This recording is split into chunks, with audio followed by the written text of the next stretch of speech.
Good evening, everyone. My name is Keshav, and today I will start my presentation related to SQL, which is a fifth presentation. So, first of all, I want to wish you all a happy Vijayadashmi and Dussehra. So, with that, I am starting with my presentation. So, good evening again, and we will move forward. So, what we will cover today, the topics that I will cover today in my presentation are. So firstly, I will do some recap portion related to this SQL, which I have covered in my previous presentation. And then after, I will practically implement about 20 to 22 queries, SQL queries over the command line client shell. So wait a minute.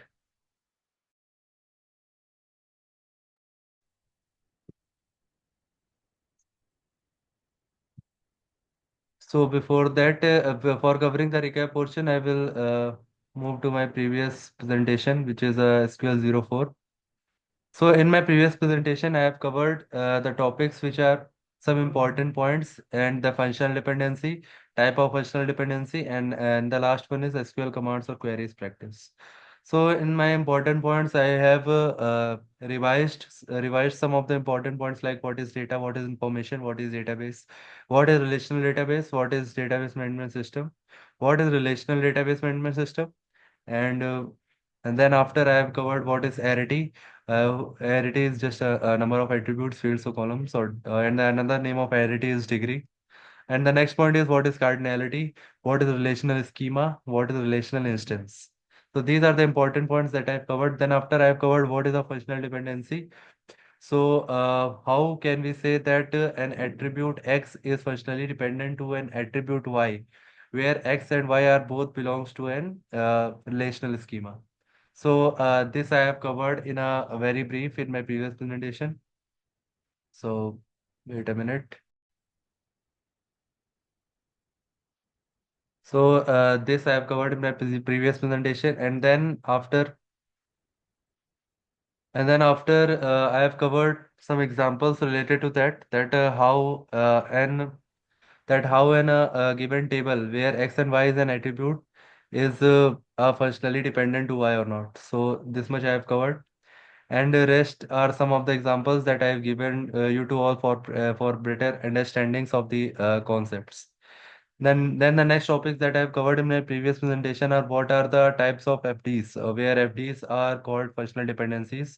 So they are basically the three types of FDs. The first one is trivial FD, second one is non-trivial FD, and third one is semi-non-trivial FD. So this I have covered in my previous presentation. So here you can see this is the definition where x tends to y, or we can say x is functionally dependent to y, is a trivial functional dependency if and only if x is a superset of y. So this is the example here you can see. The important point related to trivial FD is trivial FD is always valid. So this all I have covered already by me in my previous presentation. So I'm moving forward. I'm doing just a recap portion. So wait a minute. So next is what is non-trivial FT. So this is the definition of non-trivial functional dependency. So there you can see this is the example. X tends to Y is a non-trivial functional dependency if and only if X intersection Y. Where when I will do the all the intersection portion of the X attribute data and then Y attribute data and that time, and when after intersecting that data, after intersecting the attributes of those attribute sets, when we get the phi as an answer, and at that time x is also functionally dependent to y. When these two conditions are satisfied, then we can say only that this functional dependency is non-trivial functional dependency. So this I have already covered in brief. So I will move to the next part in my previous presentation. And third one is non-trivial, semi-non-trivial functional dependency. So here you can see this is an example. So now, next one is I have covered a good example related to which is related to the functional dependency, where the question is find the non-trivial functional dependencies where which are satisfied by the given relational instances. So this example I have covered in brief in my previous presentation, and similarly for this also. So now next is this I have given you all for the practicing purposes. So if you all have tried this in your home, then it is very good. So it will make a good understanding of this concept. And these are the commands that I have shown you practically, that I have practically implemented in my previous presentation. And today also I will implement all these commands. So if anyone has not attended my previous presentation, then he or she can see this. So after covering this recap portion, wait a minute. After covering this recap portion, I will move to the next part. So today, the topics that I've covered are recap portion that I've already completed. Now, next one is SQL commands or queries practice. So, what are the commands that I will practice today? So here you can see 1 to 8. Firstly, I will go with the flow like the serial number which I have allotted for all the commands. I will go according to that serial number only. So first one is show databases. So for implementing all these commands, I will implement through SQL shell, command line shell. So for that I will write like SQL, where here you can see this is the MySQL 80 command line client, and here I will enter my password.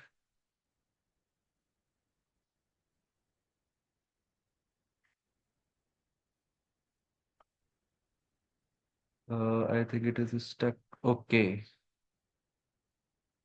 You can close the terminal with Control D or press Enter to restart. Okay, I think services are closed. So sometimes there is an error. So for that, you just have to close this. It is stuck. So I have to restart this MySQL service. So for that, I will have to do like this. So firstly, I will go to the search, and then I will search for services, and then after it will show all the services that are currently running in my desktop. And I will search for MySQL 80. Here you can see. So currently when I will, because it is right now it is not running. So that's why that's why I'm not getting access to my MySQL server. So I will have to manually start this. So it will start. So now MySQL 80 is running. So now when I will open this MySQL command line client, so firstly I will remove this, or I will start the new. Let's say I will open new command line client, open. And then after I will enter my password and enter. So now I am inside my server, and I will do system CLS to clear the screen. System CLS. So system clear screen command to clear the screen. So now I will execute each and every command. So wait for a minute. I am audible to everyone? Yes, Keshu, you are audible. Yes, you are. Oh, okay, okay. So for I will implement all these commands. So first command is show databases. So I will just wait a minute. Uh, right now I will open this shell simultaneously on the right side and this in my left side. So here you can see the first command is show databases. So right now I'm inside my server. So firstly I will run this command which is show data bases to see all the databases that are there inside my server. So here you can see this is a list of all the databases that are right now inside my server. So I will move to one of my database. Let's say the database name is demo database. For selecting the particular database in which we want to further create any table or want to update any data or see any data. So for before doing all these things, firstly we have to select one of the database from the list of databases. So for selecting that databases, I will use the command. Here you can see in this list there is written fifth command, which is a use database name. So firstly I have executed this first command. Then after I will clear this screen. Here you can see. So before clearing that screen, I will firstly use the this command, use database name. So firstly, I will select the command use, and what is the name of my database that I want to select. So let's say database name is DemoDB, which is there inside my uh, inside my server. So I will use this use command to select one of the databases from the list of database. Then if I will press enter, so here you can see the message which is coming to me here is like database changed.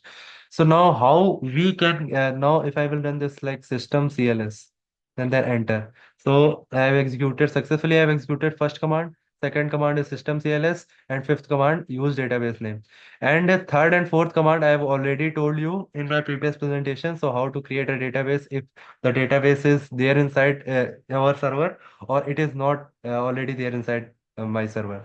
So third and fourth command I have already told you in my previous presentation. So I will not repeat this again. So if anyone wants, then I can, but I've already told this. So next is how we can get to know currently which database is selected. So for knowing that which database is currently selected. So for that, I will execute one query which is select database, which is select database. Here you can see it is a six number command. Select database. This is used to see in which database you are currently in.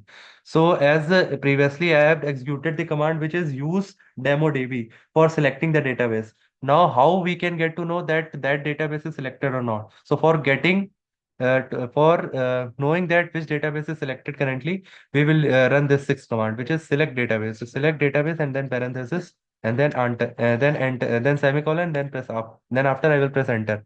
So here you can see it is written demo database. So as I have executed use demo DB previously, so it for after executing that command, my demo database is selected, and for get and for knowing correctly that which database selected, I have executed this select database command. So here you can see I am getting the answer. Here in my screen is demo database is currently selected.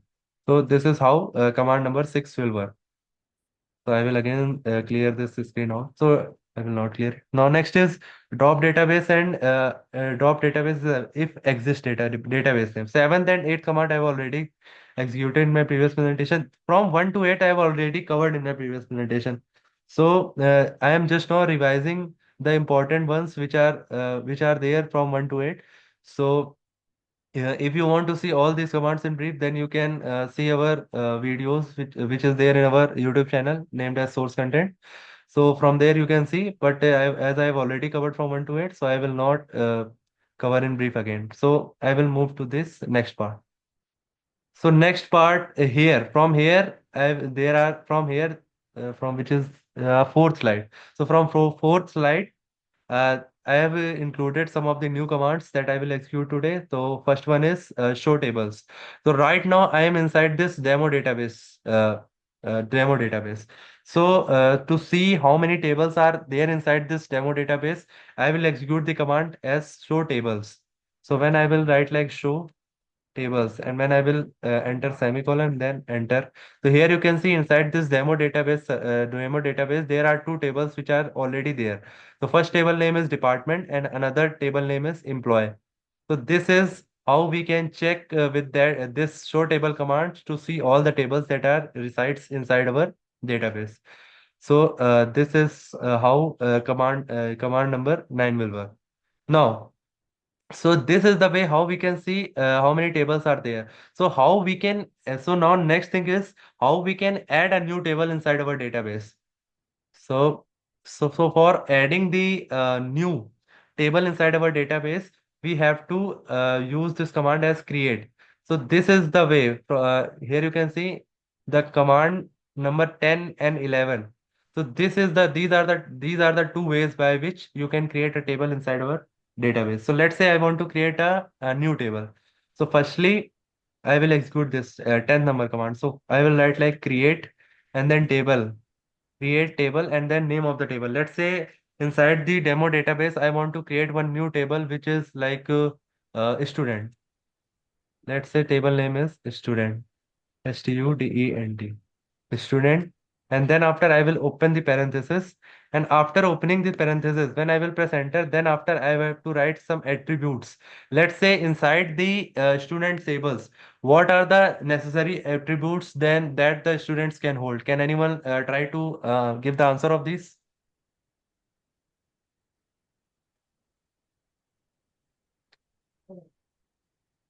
Hello. Can you repeat, Keshav, what you are trying to ask?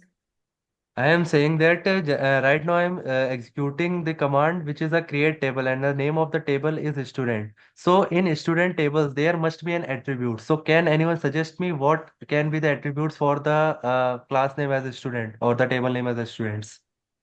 The student It will name, provide with roll the number. name of the student, age of the student, roll number, marks, section, Okay. and any other and many other things. Yes, as you all are right. So please tell me in slow so that I can implement. Let's say attribute first name of the attribute will be name. So here you can see in the syntax, I have to firstly write the attribute, then after I have to write the data type of an attribute. And I have not covered the data type in brief, so I will cover in my next presentation because today is festival also. So that's why I thought that I will not cover the theory part much. So I will cover that, what are data types and what are the keys. So for today, I have generally included the practical stuff. So then after when you will write the name of the attribute, then after you have to write the data type of an attribute. So let's say name. So name is a attribute which can only hold the data for the strings. And for holding these string type of data, there is a already reserved keyword which is there inside the SQL, which is a varchar. So here, if I will write like varchar, so varchar is a data type for storing the data which is likely the strings type, like the name as Ram or the department name. So these type of data I will mostly store inside the varchar. So I will cover this varchar and the what is the difference between varchar and that char only. So what is the basic difference So, between what? actually, varchar is used in DBMS to represent that actually it's character value. I think basically for string. I think and carry is normal string. I'm No, not no, sure no. about. The varchar is Okay. the thing that means the variable type. Suppose you are taking the length of the varchar as the 20, then any length which is less than 20, it will be accepting that and trimming all the leaving all the right-sided space. And in the case of character, we have to assign a particular limit of the character. That means 2, 3, or 5. If we are entering any character less than 2, 3, or less than the particular value, then it will take the space as well.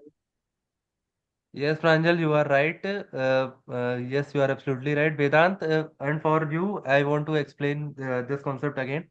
So let's say I have used let's say I've used the attribute name as name, and then I have used the data type as varchar, varchar varchar, and then size of that varchar. So let's say the size of that name attribute will be 20. So here in this case, what will going to happen? So here in this, memory will be allocated, and inside that memory there is the range which is maximum up to 20. But it is not necessary that always the name will hold only those strings that contains the letters up to the length of 20 only. It may be the condition that that name will of size less than 20. And in that case, if I will use only char, then it will then at that time, if I will use only char, then it will let's say it will use the extra memory, which is in that case only if it will use 20 only in that case. तो अगर मैं आपको बताऊं, जैसे अगर मैंने कैर use किया यहाँ पे, अभी मेरा नेम है, अगर मैं कैर 20 यूज करता हूँ तो ये 20 ब्लॉक्स बना लेगा। और यहाँ पे मुझे कंपल्शन हो जाएगा, जैसे मैंने यहाँ पे मान लो किसी का नाम है राम, तो RAM, so RAM will take 3 blocks of sizes. Let's say each block size is 2 bytes, so it will take 2 to 2 up to 6 bytes in case of care. But it will memory is allocated to that space is right now is 20 bytes. तो 20 bytes तो उसको allocate होंगी ही होंगी, all दो उसका name चाहे छोटा हो चाहे बड़ा हो, चाहे छोटा हो तब भी इसको 20 बॉक्स एलोकेट होंगे। लेकिन अगर हम इसी की जगह पे वेर कैर यूज करें, वेर कैर यूज करें तो वो क्या करेगा, जितने मेरे पास लेटर्स हैं ऑल दो उसके बाद मैक्सिमम साइज 20 ही स्टोर करेगा। लेकिन अगर मेरे पास 20 से कम लेटर्स की कोई स्ट्रिंग आती तो उसी के हिसाब से वो मेमोरी ब्लॉक्स एलोकेट करेगा। तो अगर मेरे पास 3 लेटर्स आते हैं RAM, then it will store the size up to 3 letters only. So this is, although it has a capacity to store up to 20 length characters, but it will resize itself and store up to the currently stored length string. So ये होता है। Does anyone is having any doubt? Actually, using our varchar is it means that we are storing the it okay you can say saves the memory it saves the memory of the database. Yes, yes, it That saves is the the mode. reason we use varchar. Yes, अगर जैसे मान लो मेरा name मुझे store कराना है, let's say Keshav, KESHAV, Keshav store कराना है, और दूसरा नेम मुझे स्टोर कराना है, लेट्स से रुद्रांश। ठीक है, तो ये दोनों दो मेरे पास नेम है। तो अगर मैं कैर में डिफाइन करूंगा, अगर मेरे पास नेम मैंने एट्रीब्यूट लिया है, उसको मैंने डेटा टाइप कैर 20 दिया है, तो ये क्या करेगा? लेट से कैर मैंने 1 2 3 4 5 6 7, कैर मैंने 10 दिया है, लेट से कैर मैंने यहाँ पे 10 दिया है, तो ये क्या करेगा?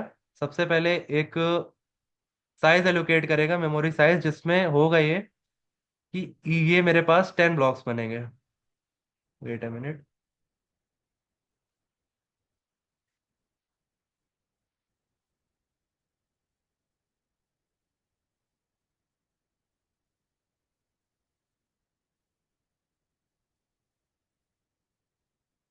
वन टू थ्री 1 2 3 4 5 6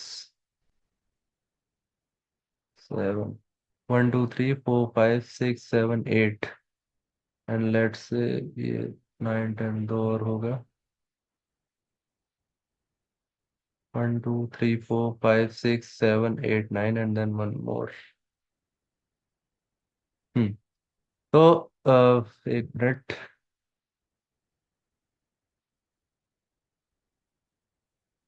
तो अगर मैंने लेट से मेरा जो एट्रीब्यूट है उसका नेम है नेम एट्रीब्यूट, एंड अगर उसमें मैंने कैर 10 यू स्टोर किया है और उसमें मैं नाम स्टोर करा रहा हूँ तो केशव, तो इसमें क्या होगा? सबसे पहले के स्टोर होगा, 1 बाइट लेगा।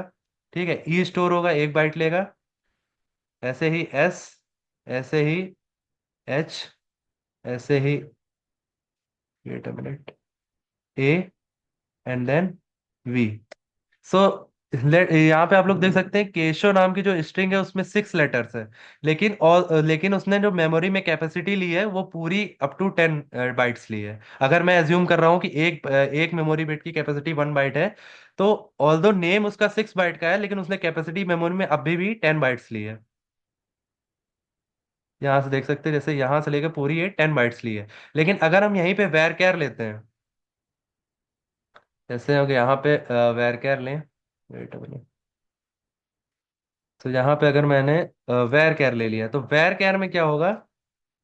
वेर कैर में वो स्ट्रिंग जो आई है उसके हिसाब से चेंज होगा। तो अगर मैंने यहाँ पे केशव स्टोर किया, तो उसकी मैक्सिमम कैपेसिटी ऑल दो 10 है, लेकिन वो क्या करेगा? ये जो है ये केवल यहीं तक स्टोर करेगा, ये जो चीजें हैं ये डिलीट कर देगा। ठीक है, समझ गए? Oh, yes, Keshav, it was clear. It has been clear. Thank you so much. तो ये होता है, ऑल्दो इसकी कैपेसिटी, लेकिन 10 के आगे कोई नहीं जाएगा, चाहे हम कैर लें चाहे वेर कैर लें। 10 लेंथ स्ट्रिंग के आगे कोई भी वो उससे ज्यादा लेंथ की स्ट्रिंग वो स्टोर नहीं करा पाएगा, अगर मैंने यहाँ पे साइज 10 दे रखा है। ठीक है, तो ये होता है। I think it is clear.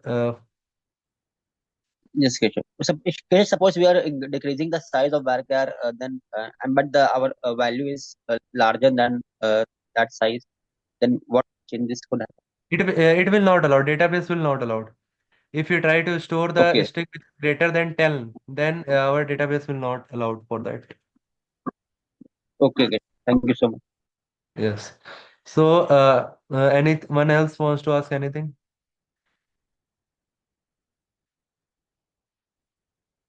So now I am continuing the execution of the 10th command, which is here you can see it is create table and then table name. And after writing that, I will write first attribute is as name, and then after data type of that attribute, and I will allow maximum up to 20 characters for that attribute. And then after I will write some constraints.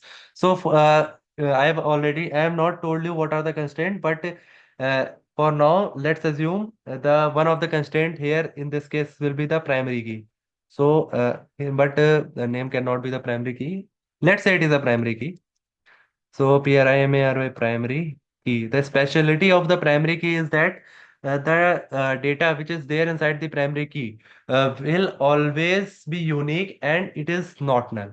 So we cannot store the data where where we cannot store the data in that attribute which is a primary key attribute as our duplicate data and null data. So it is not allowed for that attribute, which is a primary key attribute. So here in this table, I have included this name as a attribute whose data type is varchar 20. So it will allow up to the 20 characters, and the constraints will be the here I will write constraint as primary key or another key also, and constraint can be the condition also. So I will cover when in future in my slides. So right now, please try to cope up with me. And next thing, the student can also have a roll number. So next attribute, I can also store like roll number, and roll number can be the int, and let's say this much. And then after, let's say roll number, it will be the unique. Unique. So, and then after, so this only two attributes, let's say I want to have, let's say we create one attribute like name, roll number, and then address, ADDRESS, address. And one thing more, it is not necessary to use the lower terms for the attributes. You can use higher capitalized terms also, because SQL is not a case sensitive language. So please note this point. So address I will use again varchar, let's say 50, and then after I will close this like this. So when I will execute this, so to confirm that whether my table is successfully created or not, I will execute this ninth command again, which is show tables. So when I will execute this show tables and then semicolon, so here you can see student table is created successfully. So now I will do like system CLS so that you can all see clearly. And then after I will write show tables again. So here you can see these are the tables that are there inside my DemoDB database. So this is the way how you can create a table. Now next is by 11. So let's say I want to create a table again, which is which is already there inside my table. Let's say I want to create a new table which is department, but the department table is already there inside my database. So how you can check before creating any table, how you can check whether the particular table is there inside the database or not. So for that, you will execute this 11th command, which is like create table name if not exist. So it will only create the table name when the table name is not there inside the database. And let's say when I will like this paste this command. Okay, got it. So it will not run. Wait a minute.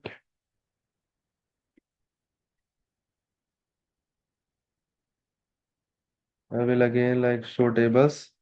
Let's say I want to create a table again.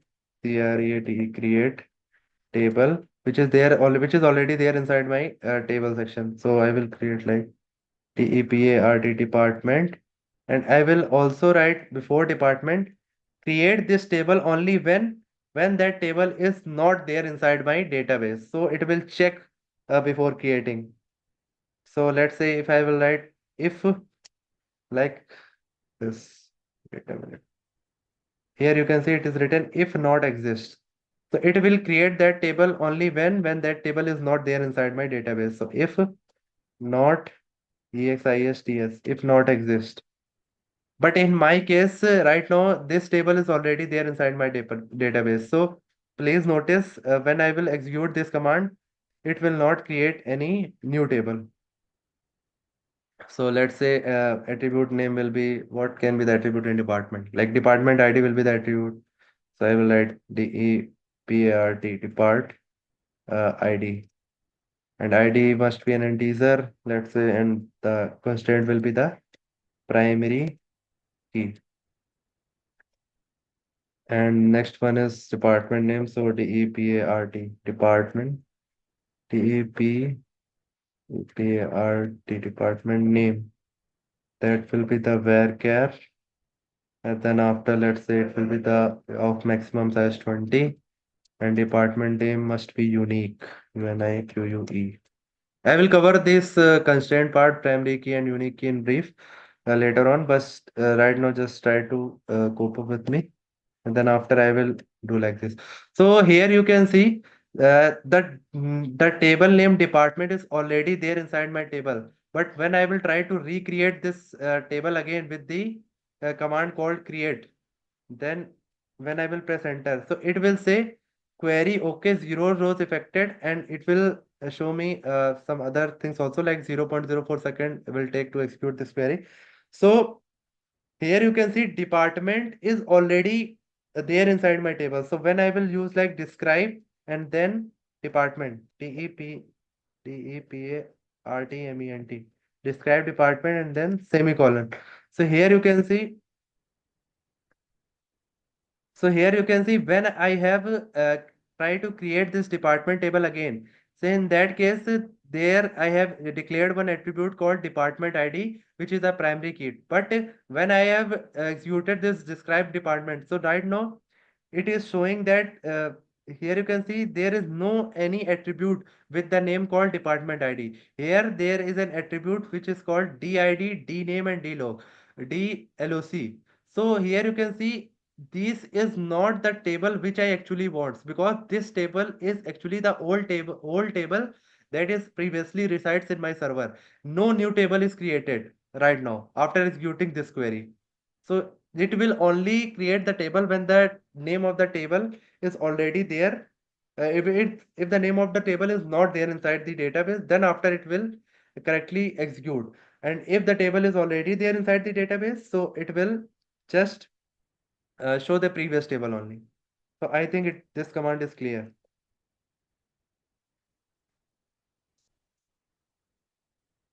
So now next command is, if anyone is having any doubt, then you can ask.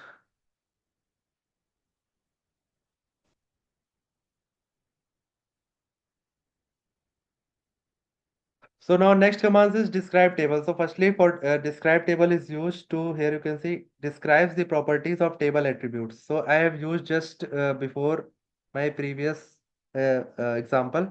So how describe commands will work. So I will again show you, like firstly I will execute this show tables command. So here you can see there are three tables.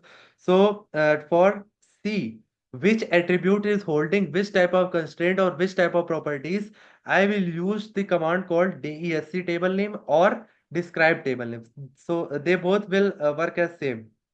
So when I will do that DESC and then name of the table, let's say name of the table will be employee, and then enter. So here you can see this is a table which is already there inside my DemoDB database that contains the attributes called employee ID, employee name, salary, department ID, employee street, employee city, employee job, employee date, employee migration, employee department number.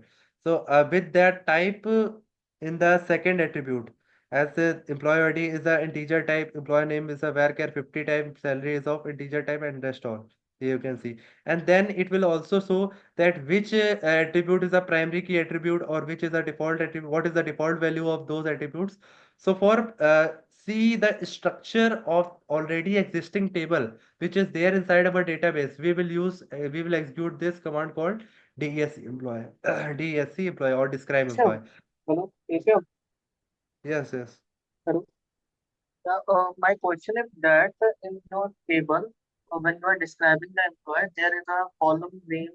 What does this mean? What is, can you please repeat? There is a column name extra, EXTRA. What does this mean? Extra is like when let's say it is there when you will use, like say when you want to connect the two tables, then at that time you will introduce with a concept called foreign key. So at that time, let's say the employee is a table which contains the attribute employee name, and you want that this employee name attribute is can also have to work as an foreign key for another table. So when you will describe the another table, then at that time you will assign the employee name as foreign key, and then after when you will describe with table name again for that second table, then in extra section you will see as foreign key. What is this? This is used to show then extra attributes for particular attribute. So मतलब होता ही है जैसे Okay. अगर आपको बताएं कि जैसे अगर दो टेबल हैं तो दो टेबल में एक फॉरेन की अभी मैंने बताया नहीं है, अभी बताएंगे जब भी मेरा मतलब सेशन होगा आगे। Mhm. तो फॉरेन की में क्या होता है, दो टेबल्स को जब हम कनेक्ट करते हैं तब हम एक रेफरेंसिंग एट्रीब्यूट देते हैं, उसमें दो चीजें बनती हैं। एक रेफरेंसिंग टेबल, वो मैं अभी बताऊंगा तो कंफ्यूज हो जाओगे, लेकिन इतना समझ लो कि एक एट्रीब्यूट है, उसमें अगर एक्स्ट्रा प्रॉपर्टीज देनी है, लेट्स से एट्रीब्यूट में एक्स्ट्रा प्रॉपर्टीज होगी रेफरेंसिंग एट्रीब्यूट की, तो रेफरेंसिंग एट्रीब्यूट वो मुझे प्रोवाइड करता है फॉरेन की का कॉन्सेप्ट। तो अगर एम्प्लॉय नेम मेरा एक एज अ रेफरेंसिंग एट्रीब्यूट काम करता है, कहीं पे कोई भी एट्रीब्यूट कर सकता है, मैंने इस केस में लेट्स से अगर department ID as a foreign key attribute करता है, तो यहाँ पे लिख के आएगा कि डिपार्टमेंट आईडी मेरा क्या बोलते हैं ये क्या बोलते हैं उसकी डिफॉल्ट वैल्यू नल है की, मतलब ये तो बेसिक हो गई। उसमें एक्स्ट्रा क्या चीज आएगी, यहाँ पे लिख के आएगा फॉरेन की एट्रीब्यूट, ऐसा करके एक्स्ट्रा चीजें जो होती है वो मेरा मतलब यहाँ पे एक्स्ट्रा में शो करता है। Got it Pranjal? Okay, Keshav. Thank you. Yeah, hmm. thank you. So here you can see describe employee will see the structure of our already existing table, and we can also do like DES, wait a minute, DESCRIBE, describe, and then employee. Yeah, let's say I want to see right now with my next table as department, let's say. So DEPARTMENT, department, and then semicolon. So here you can see I can write DESC also to see the same thing, and I can also write full name of the describe as DESCRIBE to see the same output. So this is how it is working. Command number 12 and command number 13. So I will execute like system CLS to clear the screen. So now next is how we can insert the data inside our database. So I think I am running out of time. Rudransh, am I having time, or I have I have to cover because I have to cover more. Rudransh? Keshav, I think you spend a lot of time in your session. Okay, So, so I will Pranjal, execute. So I will execute just 14 and 15 command only. I will rest all commands I will execute in my next session. So I will okay. execute 14 and 15 command only.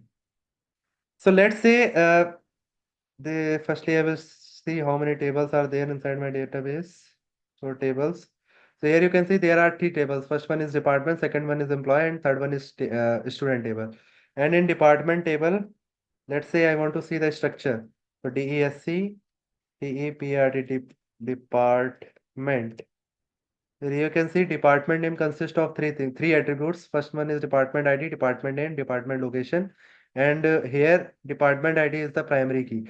So let's say I want to insert some data. How we can? Firstly, I want to see what is the data inside my this department table. So for seeing what are the data inside my table, I will use the command called select, SELECT, select, and then all. So all here is describing how many attributes you want to see. So in my case, the department table consists of three attributes. So I will not write here as department ID, department name, department location. Although I can write it, but it is a very time consuming. So when the case arises, like when I have to see all the contents of all the attributes, then in that case, I will write star. So select star from which table? So from this department table, from DEPARTMENT, department table. So what this query will do? So it will select all the data of all the attributes from the table department and show me in the form of a table. So when I will enter here, you can see department ID, department name, department location are the attributes.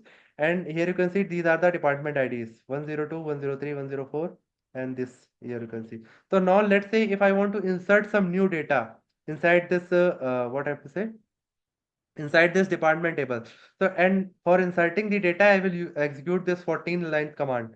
So for executing this, I will write insert, wait a minute. Am I audible? Please confirm anyone. Just Keshav, you audible. Okay.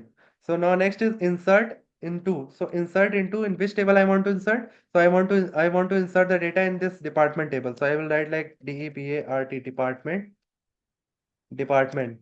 And after writing department, I have to write this values, what we want to insert. So I want to insert the values. So I will write VALUES, values. And then here you can write the values which want to insert. So according to the attribute sequence, you want to insert the values according to the attribute sequence. So here you can see the attribute sequence in my case is first one is department ID. So I will write department ID, and department ID is an integer type. So I will firstly insert our data which is an integer type. So let's say department ID here in, let's say I want to add like 105, and department name can be like can anyone suggest me any department name? Let's say department level mechanical, let's say AI. AI. AI. So AI is a department name, and next say department location. The department location is also a varchar type. So I will write department location as in PSIT, let's say in PSIT or in Kanpur. Yeah. And then if I will do like semicolon, then press enter. Here you can see I am getting column AI the field list. Wait a minute. Zoom it out. So what error I am getting? Okay, because I have not write this AI inside the colon. Like here you can see in while writing in Kanpur, I have added this colon portion, but in why while feeding this AI, I am not written the AI. So that's why it is an error. So I will again execute this, uh, select values, and then AI, and I will write this column. And then when I will press enter, here you can see query okay, one row affected. So now if I will try to again execute this select command, select all, and then select all from department. So here you can see my data is successfully added inside my table, which is 105 AI and in Kanpur. So let's say if I want to add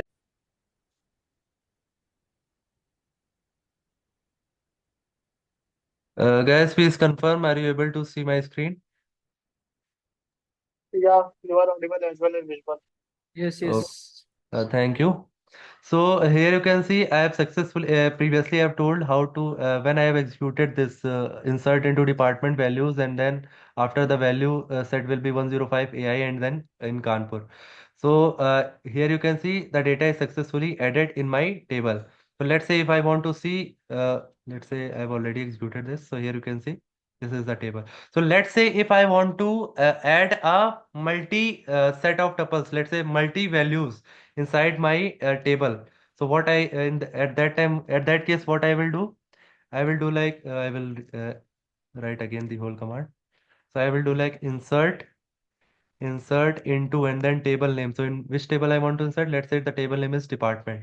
So I will do the department, DEPARTMENT department, and then values, VALUES, and then let's say the first value will be department ID, let's say 108, let's say 107, and then department name will be mechanical, let's say MEC, and then department location, let's say Lucknow, Lucknow.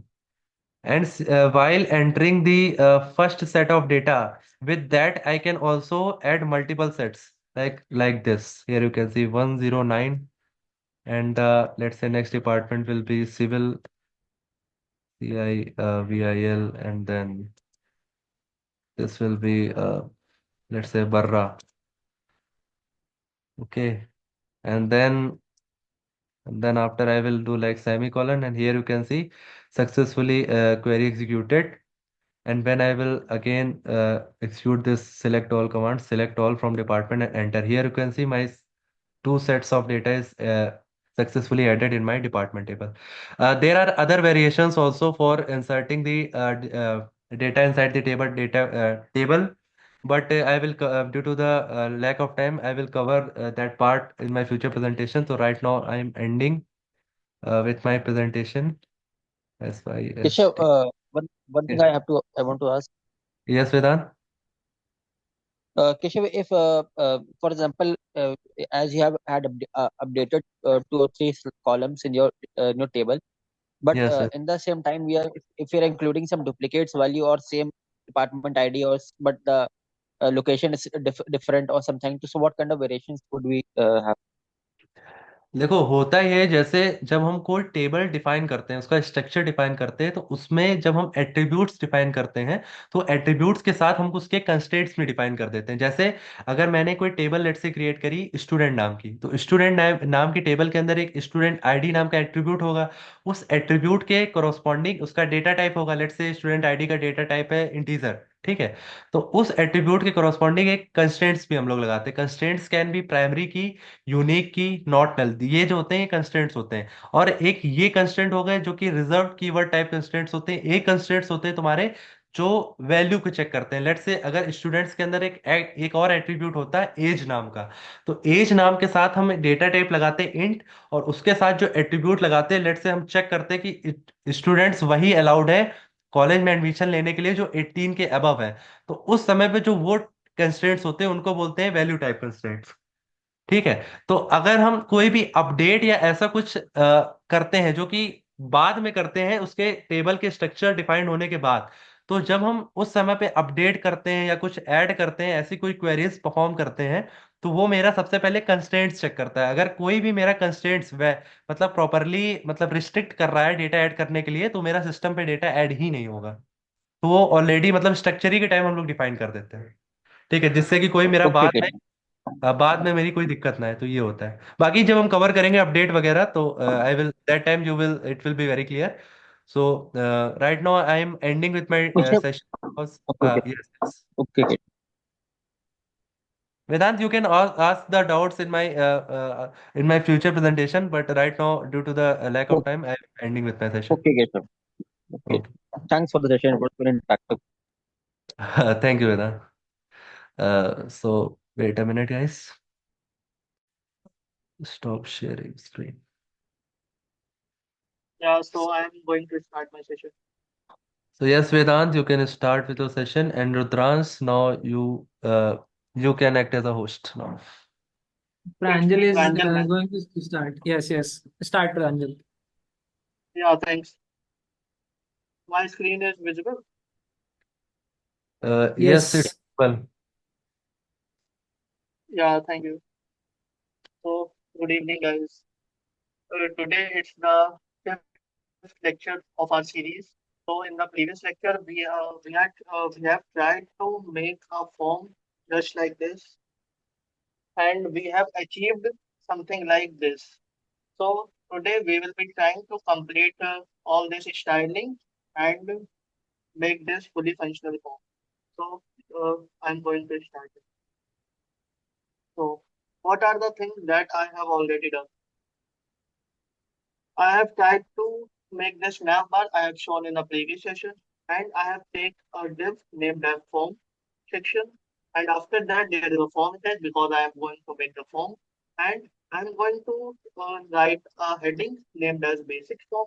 And after that, there is something the label. The label is for what values you are assigning the particular input things and the different types of inputs I'm going to have. Now I'm going to style this particular sheet. So, so what we are going to do? First of all, I am going to select the div. What div? The div name is form container. So its class. For selecting the class, we will be using the dot notation. Let's test whether it is perfectly selected or not. For checking it, we will be using the background as red. Yes, it is absolutely selected.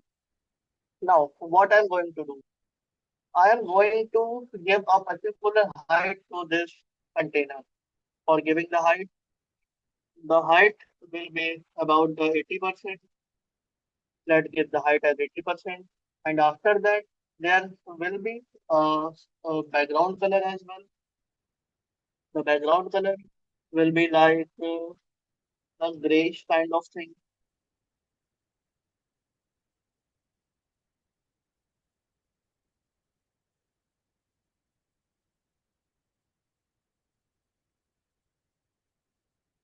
Yeah, like this.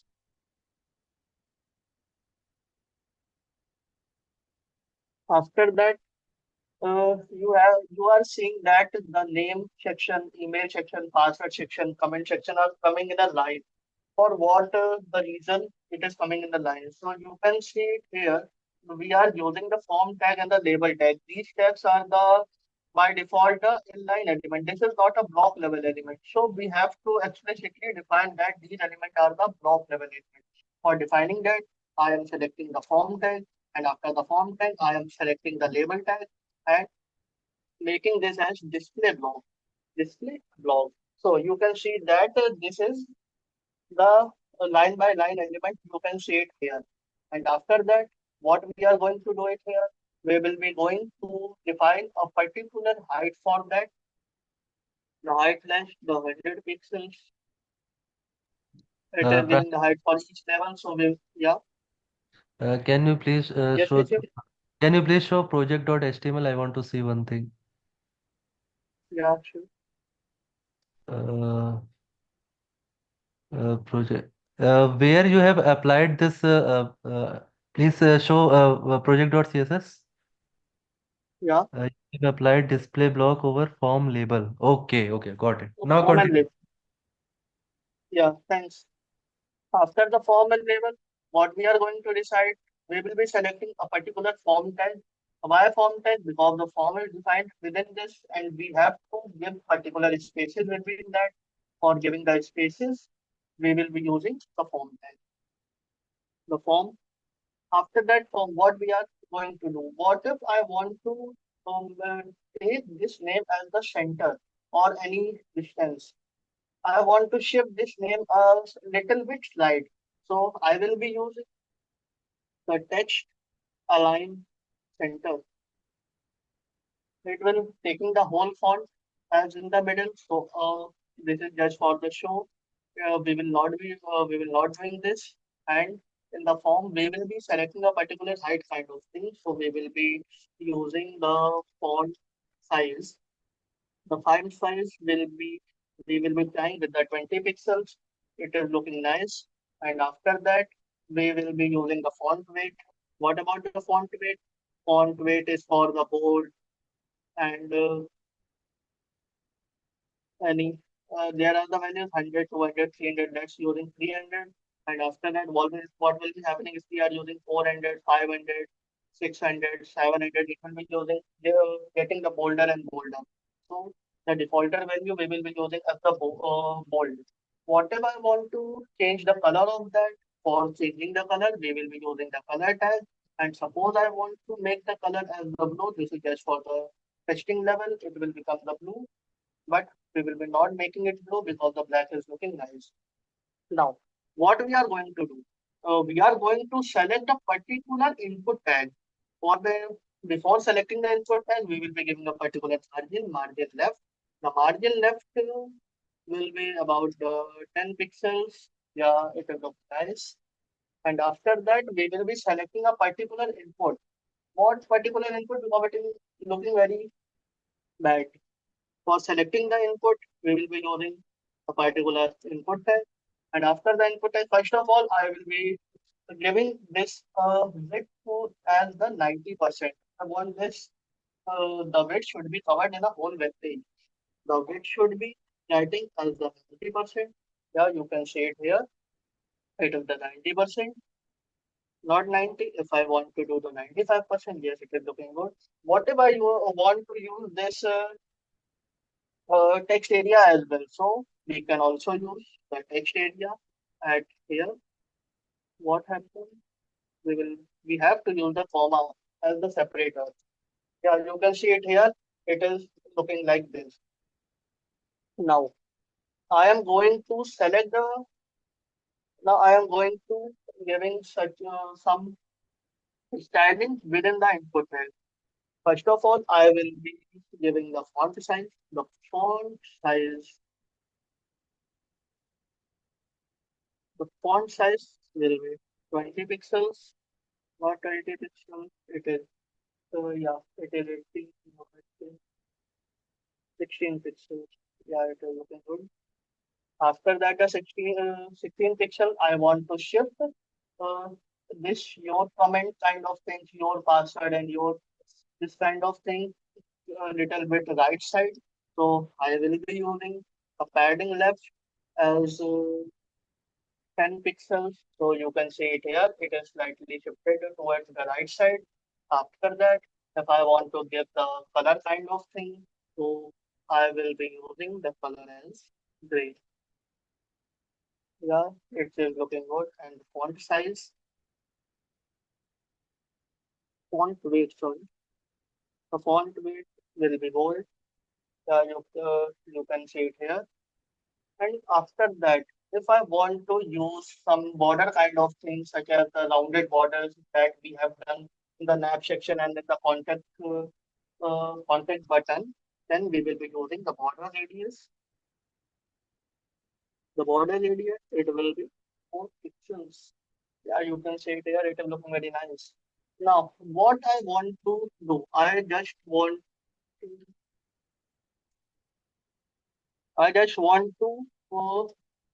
remove this border. For removing that border, the border, none. Yeah, you can see it. It will look very good.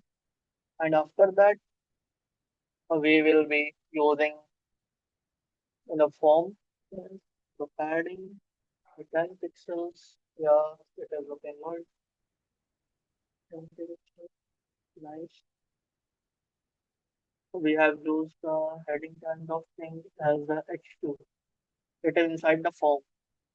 The form of H2 will be giving the text align center. Yeah, I'm going to change the color as well. The color will be blue. Yeah, nice. And after that, the label kind of thing. The label empty. Empty for the margin top. It will be 10 pixels. Here, you can see it here. It is separated. What if I want to use margin bottom as well? The margin bottom, 10 pixels. We can also use something kind of this because this is rotating as the clockwise section. So we can use the margin. After that, top, right, bottom, and left. The top, it is 10 pixels. Right, it is 0 pixels. From the bottom, it should be 4 pixels. And from the left, it should be 0 pixels. So that's the, it is working or not. No, it is not working. So, right and right.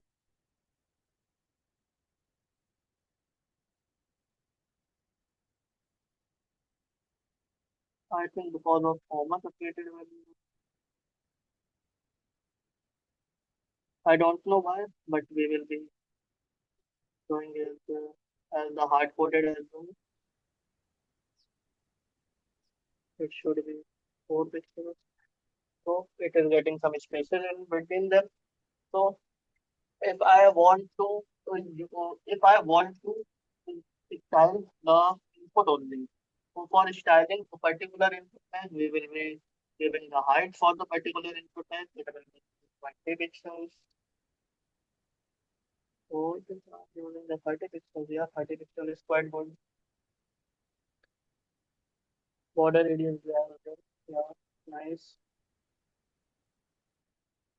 Now, so what if I am going to click it here? It is giving the yellow colored border kind of thing, and I want to change that border as the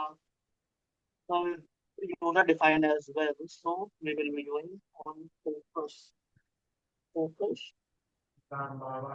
Focus means you are clicking on a particular thing. The border will be 1 pixels solid black color. Blue. Pranjal, So that, yeah. I want to ask one thing. The here in Yeah, 97 lines you have used colon focus. There are yeah, many others also like active and I think yeah. like It is active. Suppose in the active you are typing in it, so it will be activity. On the hover, suppose we have used as on hover effect in this. It is, so yeah. In the so line number 57, I have, yeah, so I want to yeah, ask please go ahead. that I am not getting what we I have to collectively call this. I think we have to call them as a pseudo elements. I think has focus has over. I think these are the pseudo Yeah, selectors. I we think. can say, yeah, we can say that. Because I've heard somewhere the term like pseudo, the call that the term pseudo I have to return just after the colon. So I think these are the thing that I am telling, or is that the other thing? I have no idea about the particular naming what that is called as the pseudo element or not.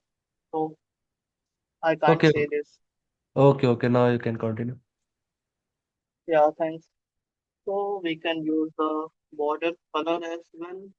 The border color I will be using the black. Let's check it is working or not. It is not working. Let's try something else. Actually, I don't know why it is not working. Can anybody help me why this particular sort of thing is not working? I think you have used space after input. That's why. Now let's Uh, No, do one more.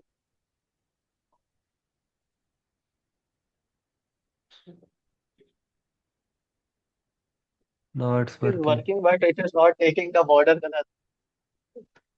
Yeah, let's try something new. Suppose I am giving the border. No, I think you have No, put it's down a that yellow. background color. That's why. no, I want to remove this yellow color kind of thing that is coming when I am clicking on the particular input.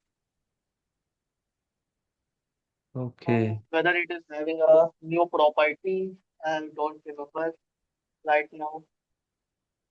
So no worry, we will be going this as it is. It's If I I think want you it, I will be. Pranjal, try to add the Yeah, line in after line 94, border as none, and yeah, then after inside the in border as none. You already yeah, yeah. Let's go.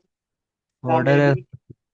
and then in line 100 add that which you want to add like what you have to add border as 2 pixel or Border one PS solid solid black. like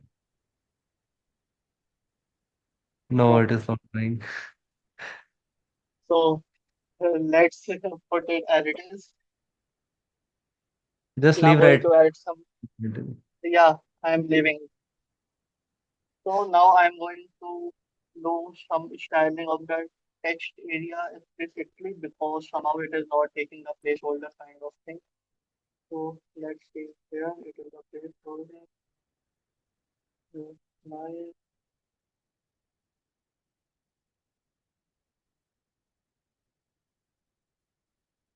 1520 pixels. Yeah, it is working. Explicitly, it will be working. The font size we have defined as 16 pixels.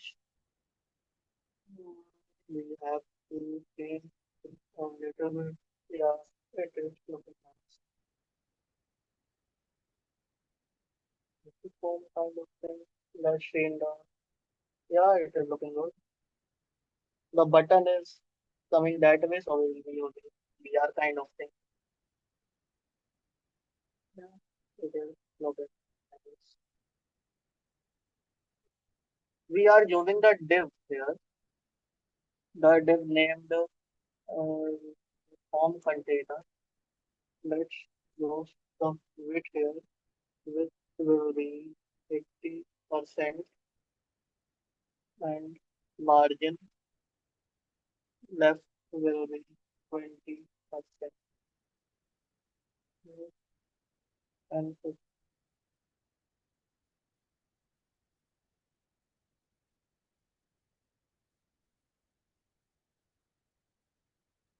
yeah, nice.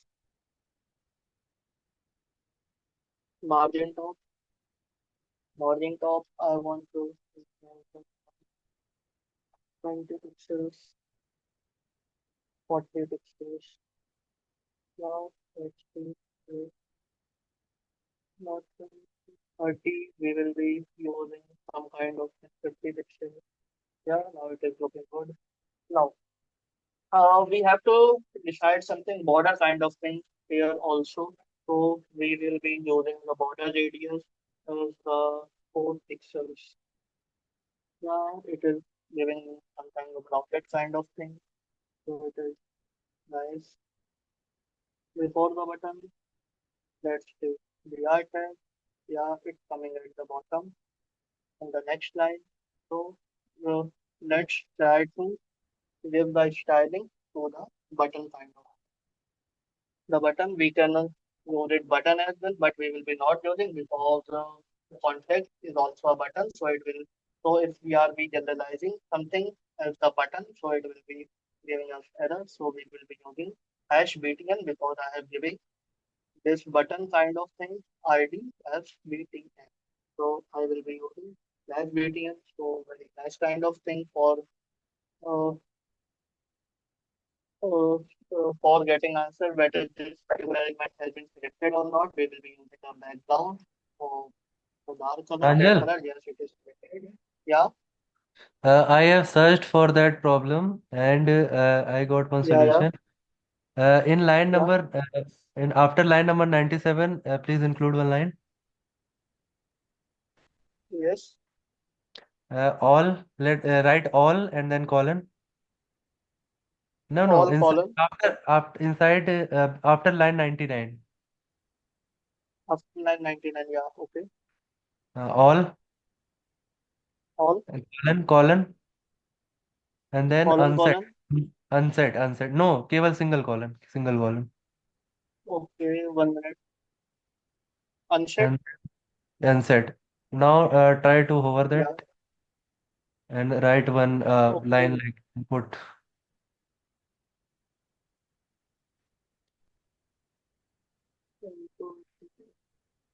Because this all unset will remove all the default settings of the input. Okay, okay. Thank you. What we will be using on we will be trying to border. So pixel solid black. Yeah, it is giving, but because using the unset all the properties or the styling that we have defined it before, it will be Also, refreshing all time. yes, it is also removed with that. Yeah, so Hmm. we cannot use this unset right now because because if we are using the unset, we have to give the styling again. Yes. Okay, thank you, Now you Nisha. can now you can continue. Yeah, for the button, we will be using the font size with 20 pixels. It is okay good. And after font size, we will be using the margin top. The margin top will be something 10 pixels. And after that, we will be using the margin left. The margin left, suppose I am using the 40% for making this particular button at the center. And after that, we will be giving the padding kind of thing. The padding will be the 2 pixels, not two. We will be using 4 pixels. Yes, it is looking good. And after that, we will be using the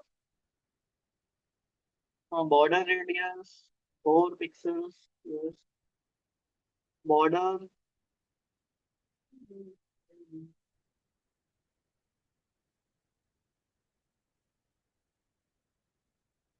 Yeah, border. No, this is the border, none, background color. No color. And something bright kind of thing. Yeah, let's see. And if we are giving the background as dark, so we have to give that color as the white. Color white. Yeah, it is looking good. For getting a hand kind of thing, that we are getting it here. So we will be using the cursor pointer. The cursor pointer. So after using it, yeah, we can do it here. And after doing the submit kind of thing, we have to define a particular hash btn slash hover. Then we are going to hover this. I want to change this color. The what I want to do, the background become white and the button become and the text of the button become blue and the border of that particular button become the blue in color. So let's start. Let's do it. So for getting that it is working or not, I will be using the background white. Let's see. Yeah, it is working. Color, color. I want to give what color I have given here. I will be copying it as it is and pasting here. So let's see. Yeah, it is looking good. And border of the particular button will be border 1 pixels solid and what color? This color. Yeah, some more border. Yeah, it is looking good.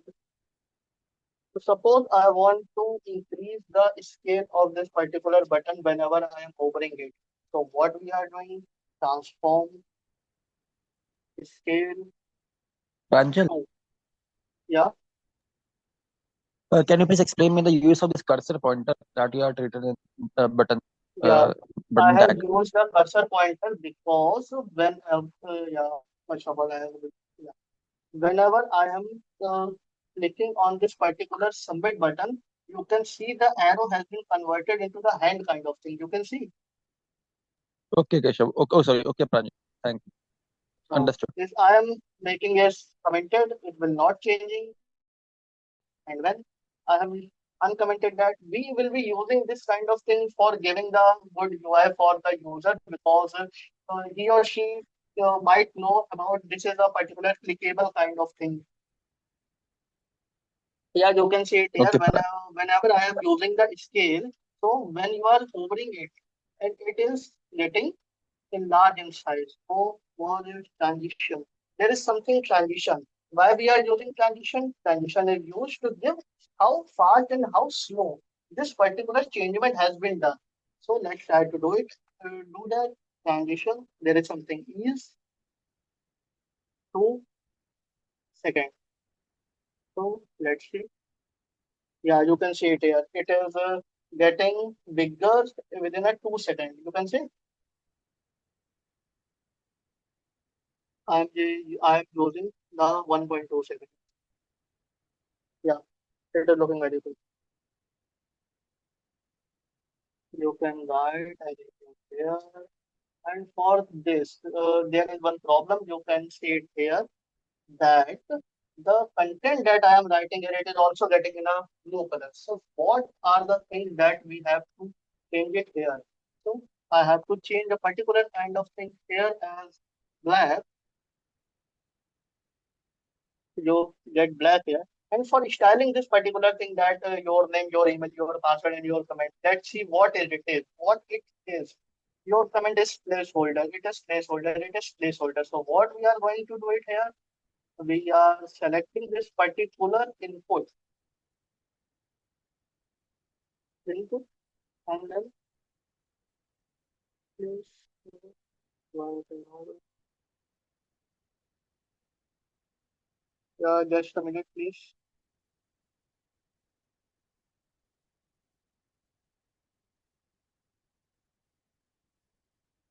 Yeah. For selecting a particular placeholder, we will be using input, double colon, and placeholder. And after that, whatever property that I have given here, I will be giving it over here. What color we will be using? The gray color. No effect because it is. And what we are using? The font weight is bold.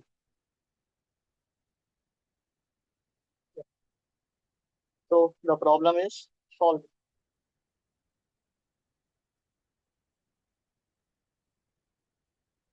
Yeah, in the particular input kind of thing, in this, the comment kind of thing. It is a place, it is a text area. So we will be using padding top of 2 pixels. You can see it here, it is slightly downward, it is looking nice. And the button is also good, the basic form is also good. And now we are going towards the footer kind of thing. For a footer, we will be using a particular div tag, naming as dot footer. WTR. So let's see what are the things the footer contain. The footer should contain this kind of. So we will be using this also actually and this and our company name is source content.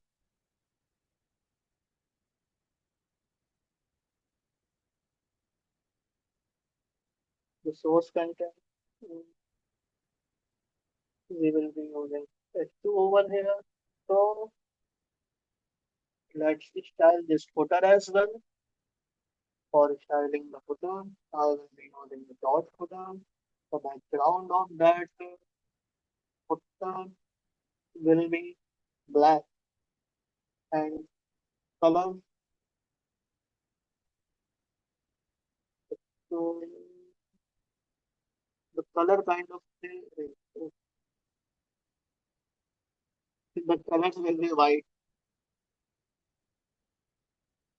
The height of that particular footer will be 20 pixels, not 20 pixels, 50 pixels. Text align center. I think Pranjal, Yeah. you have to complete in 5 minutes because today is festival also. So we two are waiting for our presentations. So if you complete Okay. 5 minutes, I'm just completing within 2 to 10 minutes. okay. For the footer kind of thing, we have to separate from the particular form that we are using. For that, we will be using margin top as 20 pixels, not 20 pixels, 40 pixels kind of thing. So let's see how it is looking. It is looking this kind of thing. So let's try to give styling at this search bar. What is this search bar? Yeah, I think this is search bar. Yeah, this is search bar.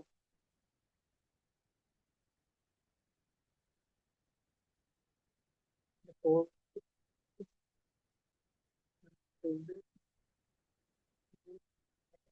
whole pixels and the button that I am using it here, I will be using this particular property. What is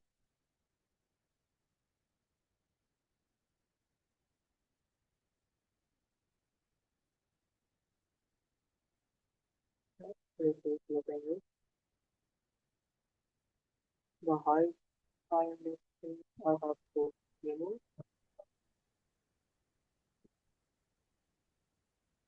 empty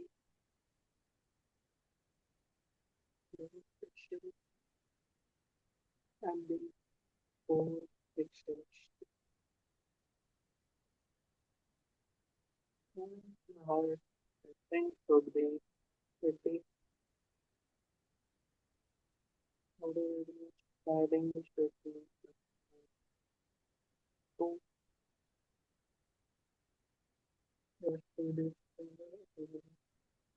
Pranjal, 1 minute is left for this meeting. okay.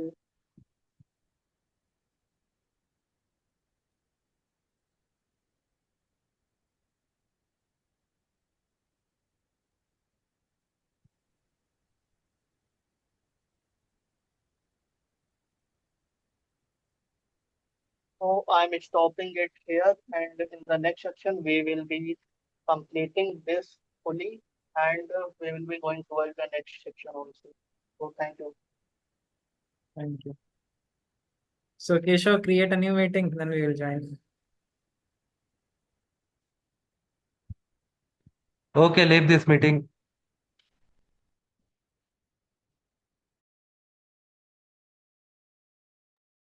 So good evening, everyone.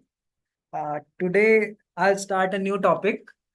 In previous session, I just completed the basic Docker portion, and previous to previous, I completed GitHub, basic GitHub in 14 lectures, in 14 to 13 lectures, and Docker I will complete in 8 to 9 lectures because one revision lecture also. Then that conclude that Docker is completed in 9 sessions. So in this session onwards, I'll start a new topic. You see it here. What's the name of the topic? So it is the world of Kubernetes. Kubernetes. And Kubernetes is basically what? What is Kubernetes and why it is used? In today's session, just I covers the basics. What is the terminologies? What is the advantages? What is the uses? Okay. So in this session, I am not go any technical command on any. Yes, we will go with the technical terms, but in this session, we can't go with the commands or how these commands are executed.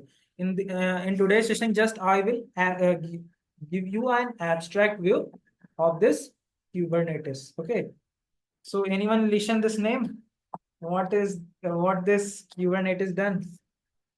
Can anyone explain why this Kubernetes works? What is the work? What is the work of this Kubernetes? Uh, it is used for storing some database related things and using your operating system, something like that. Advanced version of That's, I think, till my knowledge, that's not correct this time. Actually, what is basically, tell me, Acha, what is Node.js in one line? Node.js is basically it's a server-based runtime that provides a runtime environment for Yes. JavaScript Okay. used as a So, backend. okay. So Java Node.js is nothing but a runtime environment for running a JavaScript program in your desktop, other than your browser. So what is Docker? Docker is runtime environment for running the containers. Okay. So if there are multiple containers present in multiple servers, like I want to deploy a container, what Docker does? Docker does, like in my desktop, a container is running, and in my desktop, multiple things, multiple applications are running in single desktop only. But when we go with the, like, we have a multiple servers and Amazon server, Azure server, in multiple servers, some virtual servers, some bare metals, or some physical servers. So there is the term Kubernetes comes in picture. So just I move forward. So here we study. So firstly, I will move here. Okay. So basically, Kubernetes. Kubernetes is a container. Give me a second. Or orchestration system. Okay. So what these terms mean? Here, I think noted down. Give me a second. Here. So in platforms like Kubernetes, this orchestration is used to manage or coordinate multiple containers. It decides which container will run on server, manages resource allocation, and ensures that if a container fails, it automatically restarted. So what is Kubernetes? Basically, Docker is used to create containers on our desktop. I tell you how deploy, how this single command with the help of Docker compose that all containers are running. But when we want to create containers across multiple servers, it becomes difficult with Docker alone. If you want to create multiple containers in multiple servers, then it is difficult to create all of the stuffs with Docker alone. Docker alone. So in this, this is where Kubernetes comes into the picture. With Kubernetes, we simply specify how many containers we needed, and it manages the creation of container and deployment of those containers across multiple servers, whether physical or virtual. Okay, so till this point, you all have clear what is the difference, why the Kubernetes is used. What is the use of Kubernetes? Kubernetes is a container orchestration system. Like if sometimes container fails, then like Kubernetes automatically restarted it. And if the container, if the one container is fails, it run another container in place of that. So how the containers are running in the servers, it also manages by that. So that's why we can say that Kubernetes is a container orchestration system. Okay. So what is this orchestration and all like terms mean? In platforms like Kubernetes, orchestration is used to manage and coordinate multiple containers. So it will use to manage the containers like in the Docker daemon is basically a server side which is used to like give the image to us. In our desktop, Docker desktop is used to similar to Docker like here orchestration is used to manage the container coordinate where and in the Docker desktop used to care the multiple containers. Okay, so it decides which container will run on server, manages resource allocation, and ensures that if a container fails, it automatically restarted. Okay, so just we move again here. So what we will study in our sessions, in our basic Kubernetes session. Okay, so that's part basic. We can't cover the tough concepts like advanced concept, but we covers the basics. After completion of Kubernetes, we have another plan to cover all the version of like advanced or company oriented. So that are the another thing. But firstly, we have to cover the basics of this. So terminology and key features of the Kubernetes I will cover in my sessions. Create Kubernetes cluster. So first of all, Kubernetes based on their cluster. Okay, so if I want to run multiple containers in multiple server, so there is a cluster.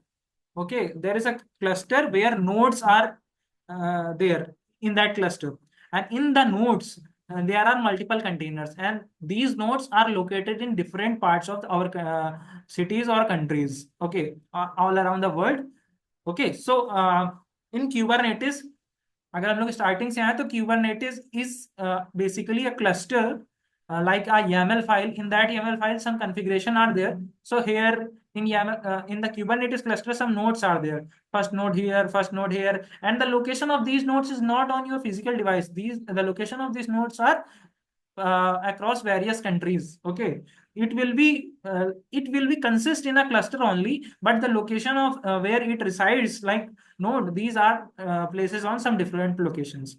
Create and scale deployments. If you want to create an application that will like if you all know about physics wala. Okay, if physics wala sir develop a like app at the starting, they started classes on that app. Okay, so uh, after sometimes when the heavy load on when heavy load comes on their server suddenly down, because if they uses the Kubernetes cluster to deploy all of the stuffs, then I think it might not be problematic for him also. Okay, so Pranjal, my voice is coming clearly.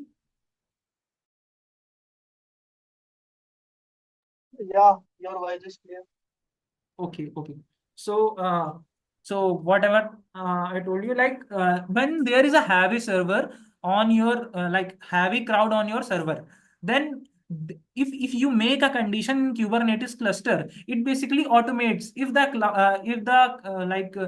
there is a heavy crowd on your server, then it basically create containers automatically that are required by your crowd. Okay, so you don't have to care all time you have to create a multiple containers. If there is a requirement to create containers, then Kubernetes automatic create that containers for your heavy crowd. Okay, so build custom Docker images and create deployment using published images. This is a very simple thing. Custom Docker images I explained in the last session, like when I done with the Pi Mongo and the MongoDB, what we can say, Python to Mongo interaction, then I just create a custom image.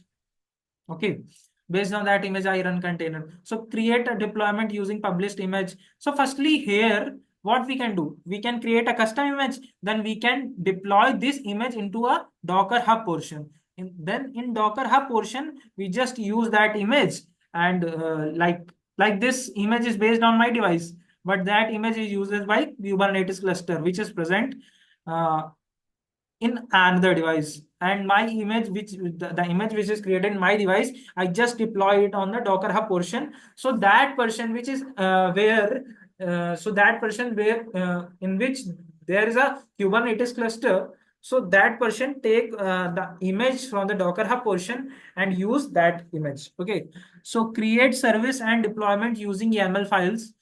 Create services and deployments using YAML files. I told you that YAML is basically a configuration file that are used to deploy multiple containers, multiple servers. Okay, basically used to configure.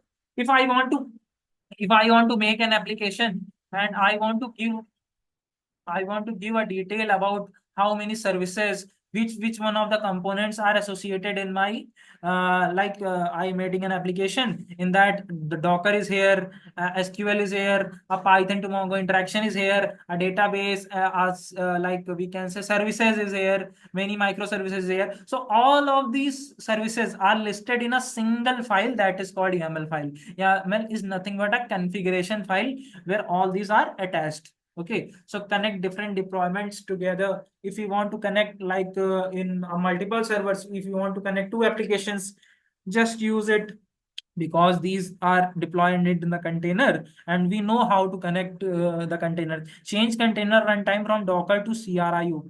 So CRIO is nothing but a similar to Docker. So Kubernetes is allowed like here. Give me a second. Hmm. So Kubernetes, Docker is essentially a container runtime. Kubernetes allows the following container runtimes. So there are many container runtimes. First one is Docker. Second one is Cryo. Third one is containerd. So all of these are container runtimes where container running. So here, what written is change container runtime from Docker. If I want to change, like I want to run a container in Docker, then I something is come in my mind, and just I change what is the runtime. Just I change the runtime of the our container to Cryo. Okay, so that thing also we do in Kubernetes. So till here, if you have any doubt, then ask. Otherwise, I move forward. Okay. Okay, so So we can say that Kubernetes is the thing for giving support to our servers, so making our server and the lightweight. yes, yes, yes. Okay, and the Kubernetes clusters are the collections of all the similar kind of servers that are working in a main server. Yes, give me a second. I think there is an image. Yes, you can see it here. This is an image where by which you can understand this is a Kubernetes cluster, and there is a one node, one node, and these so here you clearly like read it here, from here. So Kubernetes have many nodes. A node is basically a server, either physical or virtual. They are located in different part of location of countries. Clear? Okay, okay. Yeah, that's clear. Okay, so just I move forward. So in Kubernetes, it is a long term. Like we are the like some IT are some IT professionals, sometimes lazy. So just Kubernetes is 10 digit, like 10 keyword, 10 words. Then they converted into eight letters. So here are 10 letters. So K and S is fixed, but these all whatever the terms inside this between K and S, they just write it as 8. So we sometimes say it as K8S, K8S. Okay. So Kubernetes takes care of automatic deployment of containerized applications across different server. I tell you about it is used to deploy containers across multiple servers. Docker is with the help of Docker, but sometimes Docker with the help of Docker it is very tough. Okay. So distribution of the load across multiple servers, like Kranjal asked me, it is reduced. It is reduced the server weight. Yes, it distribute when there is a load on one server, it distribute that load on another server. Okay, so auto scaling of deployment. What is this auto scaling of deployment application? When there is a heavy crowd, then it will it will increase the capacity. It will create more container. So there is another term, monitoring and health checking of the containers. Sometimes might be the containers are stopped by some means. So it just monitoring and check healthcare, like our containerized, our services are running smoothly. So it will just monitoring and health check of the containers. Okay, replacement of the failed containers, it just replaced whatever the containers start, and after some times it get failed, so just the Kubernetes automatically replace it. So like previously I told you that Kubernetes allows many containers runtime. Container is basically what, where the process is running. So Docker, Cryo, and Containerd, so these are the some of them. So Kubernetes also provide provide an feature by which we can change the runtime of the container to Docker to Cryo. Okay, so all of the thing. So in Docker, container is the smallest unit. Okay. In Docker, you listen that image, container, Docker Compose, client, server, Docker desktop, Docker host. So all of the stuffs, all of these, a container is the smallest unit of Docker. But when we go with the uh, Kubernetes, pod is the smallest unit in Kubernetes world. Okay, so if you are wanting like what is the inside the node, so just I move it. So what is the smallest unit? Just learn this statement. Pod is the smallest unit in Kubernetes world. In Kubernetes world, the smallest unit is pod. Okay, so here basically in pod may one or more than one containers present. So here you can see pod anatomy or pod. Inside that pod container, many containers are present. Shared volumes and shared IP addresses are present, because some of the containers are exist in interaction only. So just that's why there are many shared volume, shared IP addresses, container and containers are present. But we can say that if there is multiple containers, okay, there are multiple containers present in inside the pod, so that will cause sometimes a problem. So whatever the statement I say to you is same pod, same servers, same container. So that is the best thing. If you are running, so firstly, you can understand that for a single server, a single pod is there. You can't create for like a single pod a multiple container. So that is the one container per pod is the most common use case. So if you are running any container, one container, so one container is resides only one pod. Like here in the image many containers are there, but you don't take care of this, all of this.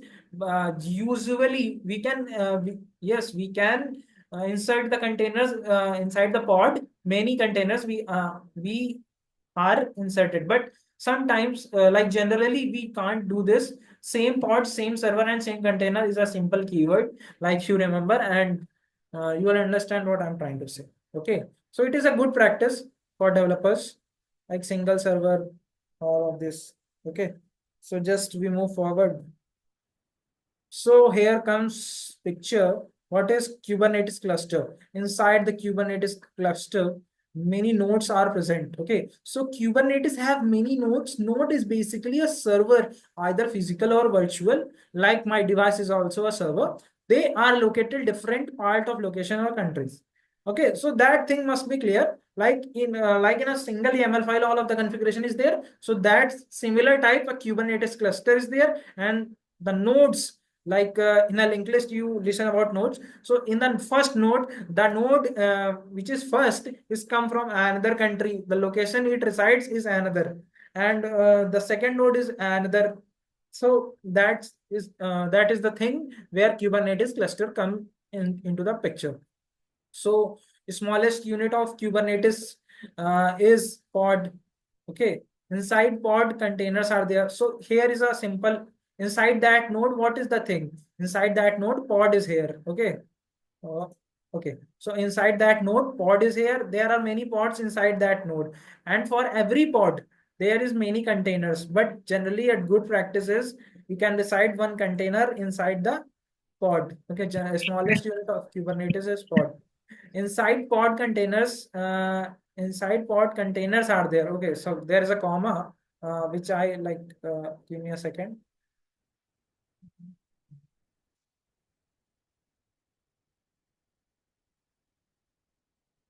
So inside pod containers are there. Okay, generally per pod per container concept is used.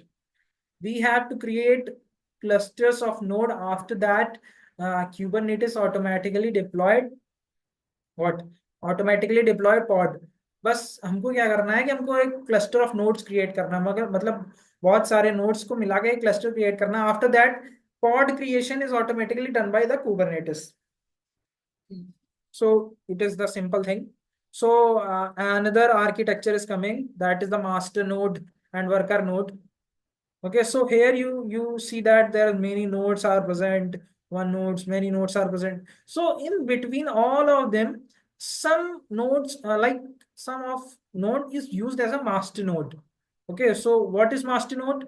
Master node is like this, the master node or a control plane. So in Kubernetes, if someone asks to you what is control plane, it is nothing but a master node that is present on a cluster. It is a one of the node. It is responsible for managing and controlling the entire cluster. It oversees the scheduling, deployment, and operation of the containerized application on the worker node. Okay. So this time is responsible managing and controlling the entire cluster. So it is used to manage all of the clusters, oversees the scheduling, deployment, and operation of the containerized application. Okay. So what is worker node? So here, master node is nothing but a control plane, and worker node is nothing but a minion. Okay, so that is a good term. So in Kubernetes, there is a control plane which is used as a master node that is used to overseeing the scheduling and deployment operations of containerized application, and used to manage and controlling the entire cluster.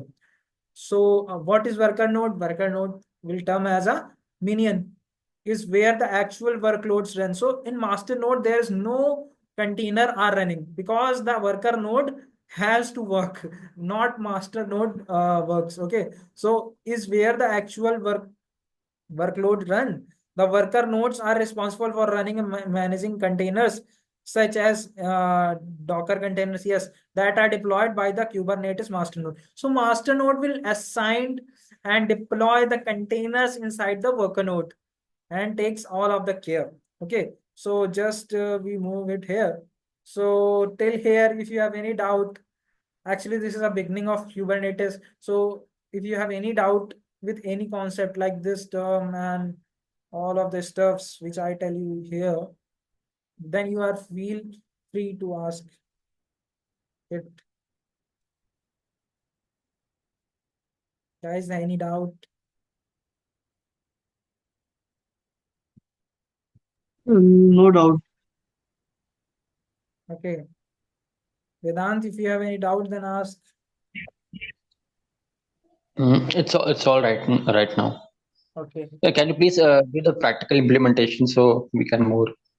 Okay, so for today, I'll not cover it because the Sahara festival.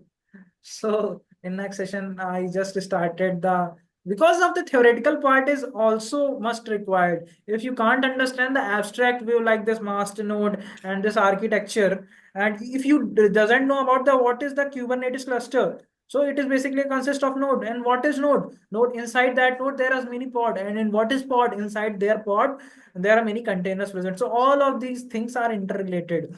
So when we will go with the implementation part, then these all concepts are used. Okay. So due to the Shara festival, I'm not Can completing you repeat that second part, CRIO, what was written over there? Okay, CRIO. Okay. So that is the I think Vedanta, are you not from my starting with me? Actually, I got disconnected due to the network issues. So Okay, so you can watch in the net, but I also like the video is on uploaded on YouTube. Then you can watch it, but I can explain the single terms what you have asked, like cryo.o. So you if you when you are with me with my session, when I ask to you what is the Node.js, you tell me that it is a runtime environment. Okay, so basically, what is a runtime environment for container? For container, the runtime environment is Docker. With the help of Docker, we can run the container. But what is inside the Kubernetes? Kubernetes have many runtimes, because like a Node.js is not single runtime for your running your JavaScript application. There is a browser, okay, ExpressJS and all of the terms. So basically, Node.js provides a runtime environment, but that doesn't mean that our JavaScript is not running without of that. So Kubernetes allows the following container runtimes. So there are many container runtimes where container running.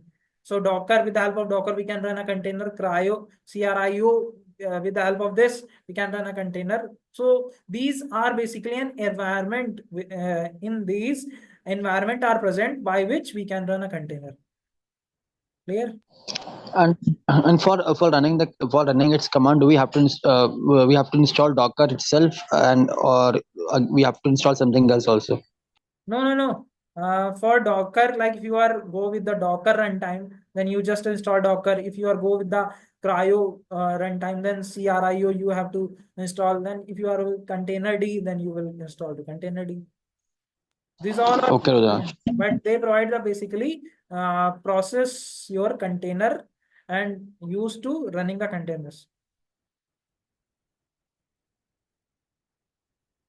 Okay, so Okay, Rudra. okay, so thank you all, warm wishes for a happy Dashera. So enjoy this festival also. Thank you.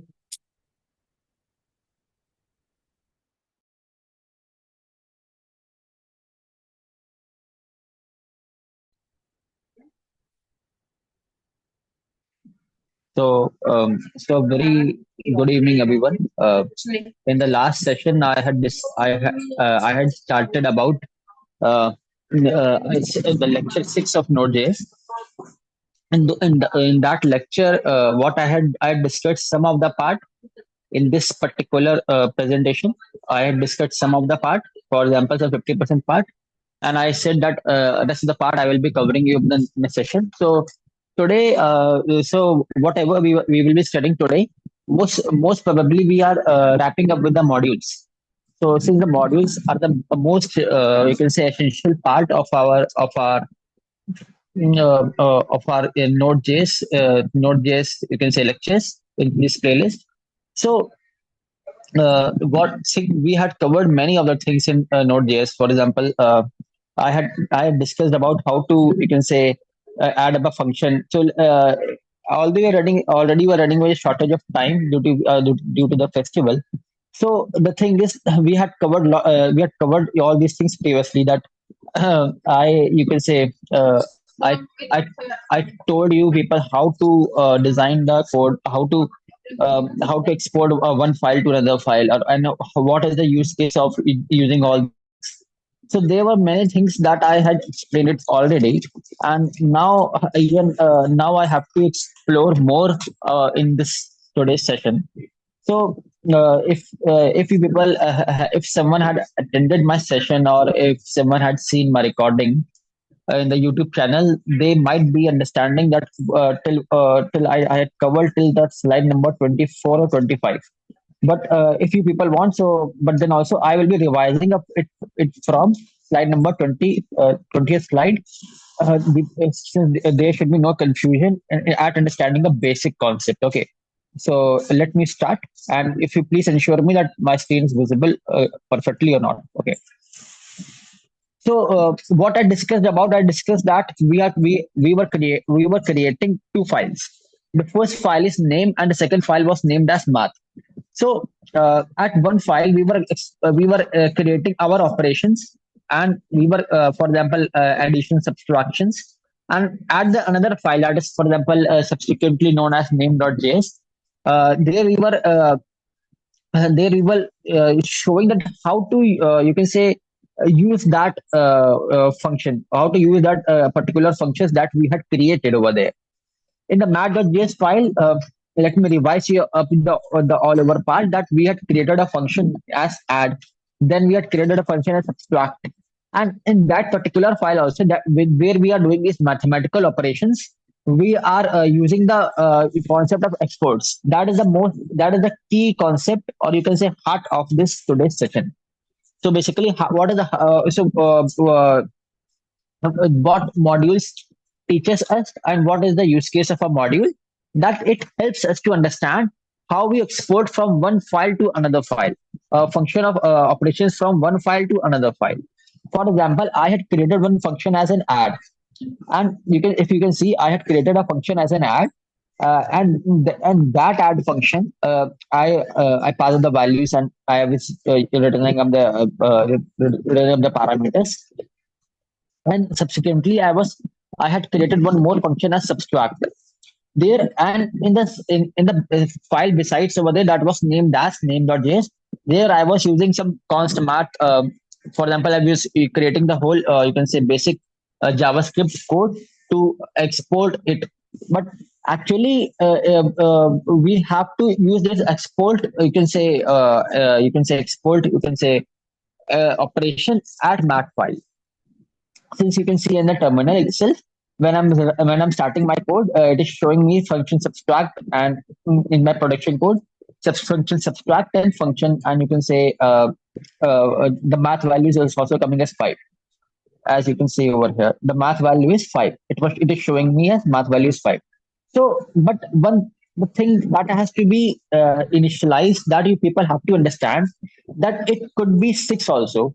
It could, why it is coming as 5, because we were that it means that the my subtraction is working properly, but my addition is not working. Although I'm exporting it from the name, not from the name file.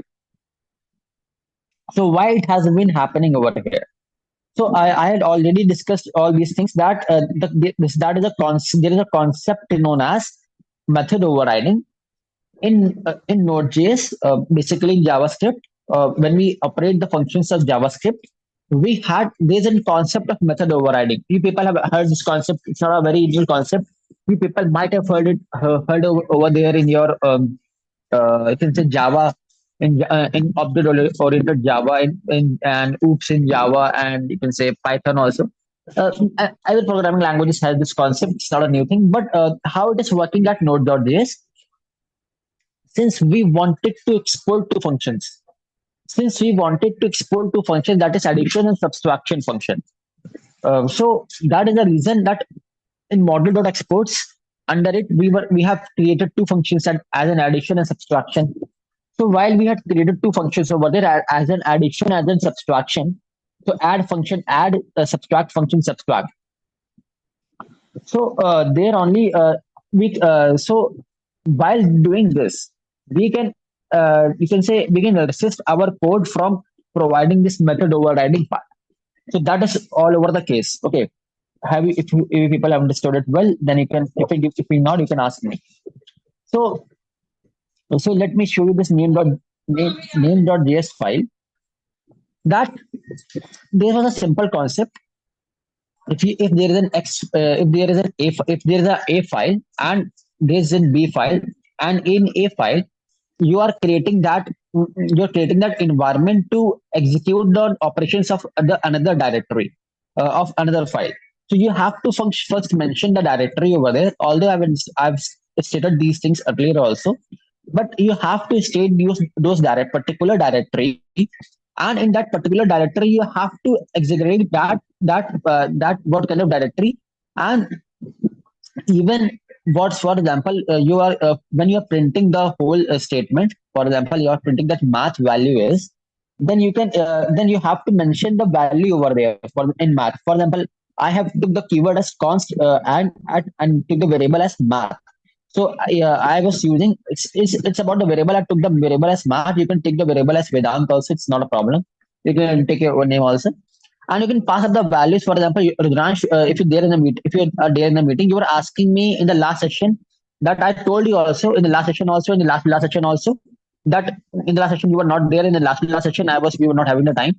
Do so that how we will be showing these particular result in our terminal, or how we'll be extracting those results. So the we just have to pass up the value in this math. For example, if you take up you took your own value, hypothetical value. For example, if it is coming as 5, so I might would have taken it as 4 or 1 or 6 or 1. The 6 minus 1 equalating to is evaluating to 5. So and 6 comma 5 you would have to take like that's at 6 comma 5 or 6 comma 1, and then you can get the result at it as 5. So this is so that is the whole basic concept you have to understand, and it's not a big deal. Okay, so if you have any doubt, you can ask me, or you can raise up the query. Now you can see like I was using the subtract function, because in the math.js file I was using the subtract function, and uh, you can see yes, math value is 12. Okay, it was showing that math value is 12, then math value is undefined. See, now, for example, math value is still it is showing math value is 12, because 6 plus 6 it is adding to 12. Okay, and math value is 6, then it is coming undefined, because we might have not taken the value correctly, or we are not defining it properly. Okay, and that math.subtract function that we have created it, for example, since we are using addition at last or subtraction at first, so that is the case. So now, so basically, I have revised the earlier concepts also. Now, so now we can see that here addition function is see, you have to watch one thing over here, that here addition function is subtracting, and subtraction function is adding. So it's not a very big deal to understand. It is just a simple concept that I intentionally I did that. What I did, I just wanted the people to show this concept that, for example, just see over. You can see if you can. What way is that slide? Okay, and that's in the slide. Module.exports is equals to parenthesis. I wrote like that: addition function, that is add, and subtraction function as subtract. But so function of but if I'm for example, if I'm manipulating it likewise, addition function I'm initializing as subtract, and for subtracting function I'm initializing as add. So it is basically this is a whole you can say uh, predefined. Okay, say it's a user defined it's a user defined words, and it's a user defined variable, so you can manipulate it. It's not a big deal that it's a predefined in the code itself. You have to add, you have to write add. For example, you can take your name as Vedant, or you can take your name as Shukla, and then you can show it like that. So it's a simple thing to understand. That is the reason that that add subtraction function. 1 minute. Yes, that is the reason that is subtraction function. It was showing it as that it was showing it as 12. Okay, so basically it was showing it as 6 when I was passing up the values. Math or subtract function. It was showing me as 12. Okay, because it was just adding the value. Okay, so now, so till here, if you have any query or any doubt, you can please raise it, or you can, or I can move it further. And now, okay, if you have no doubt, I can proceed it further. Basically, now what is happening? I just pass up the two values. See, these are the very simple concepts. We can understand it very smoothly. That we have just created one function as additions. We have created a function as subtraction. But we have but the we were using module.exports for exporting one file to directory of another file. That means one file should reference to the another file. So, but again, we we were successfully able to export that thing. But then also, as I told you that we were facing the problem of method overriding. So okay, so to remove that method overriding, I have used it like that. Module.exports is equals to, in the parenthesis, addition function, I'm showing it as add. In subtraction function, I'm showing it as subtract, and then I can use it. So it can prevent me the case of method overriding. So if I'm using it as if I'm using the values it as like that, then it can for example, for if I want to use a subtract function, and I'm using the subtract function, and then I'm writing the actual name of the function that I have initialized over there. For example, I have initialized it as sub. Then I have to show it as sub over there, and if I've initialized it as an a double d, so I have to show it like a double D. So that is the pure technique to write a code. Okay, so that was that what I was, you can say, what I wanted you people to show you. So basically we were writing up the values and we were getting up the results. So there is no problem. But the thing is that to prevent method overriding, you have to use it like that. Whatever the function you want it to show it, any specific function. See, if you were using that technique for module.exports is equals to add, module.exports is equals to subtract, you can not prevent method overriding, and you will be getting the getting the value that your editor wants to show you. But at your side, for example, if you want to just show up the value of subtract, you can show up the value of subtract. If you want to show up the value of add, you can show up the value of add by using this particular technique. Okay, if you have any doubt, I can just you can say take you people in that previous slides also. If you have any doubt, you can ask me right now. So basically this is the whole, so these are the whole concepts that you people need to understand. Yes, so one thing more, that here, if you people can see, the value is coming as NaN. So why it was coming as, showing me it as NaN? NaN, you people know it very well. It is not a number, because I am not using I'm not using my values. I was not initializing my values properly. For example, I had used it like that: 12 plus 6 or 12 minus 6, whatever I wanted to whatever I wanted to use. So if I'm using it as 12 minus 6, so okay, so you people know it very well that if I'm using it like that, 12 minus 6, it is not a particular, it's not a right way to use. I have to, for example, if I want to pass up the values, I have to pass it like that, 12 comma 6. So that I can even get out the value as it has. Um, so for example, 12 comma 6. So that is a particular way. For example, here you can see the math value is 12. So that is the particular way to show you the value. So that is a whole technique. But directly, if I'm using my that directly I'm showing my you can say operators like here itself. It is totally useless. It is a very senseless thing. So baseless things. So please avoid all these kinds of small errors. I intentionally did these errors to make people understand that how the code can get manipulated at different level of times. Okay, so so now you can see over here that 12 comma 6. For example, I pass up the value. For example, as I was using my subtract function, so 12 minus 6 is equals to 6. So it is my math value is coming as 6. Now it was not coming as NaN. So please just look up this last value. This math value is NaN, is showing up you the result of the previous values. So that is not a part of your concern. Let's say, so please look up that value. That math value is 6.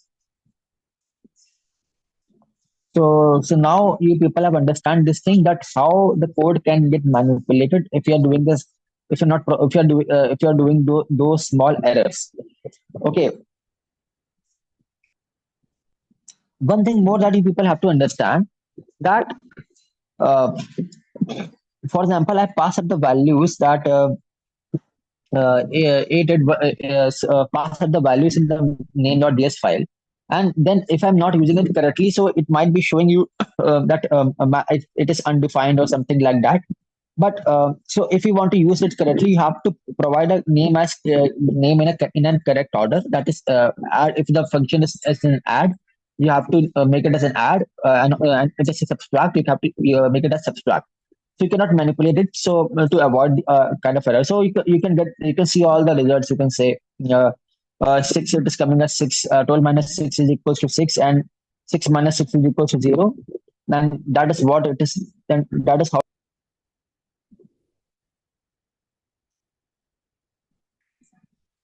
Okay. So Hinash, are you recording?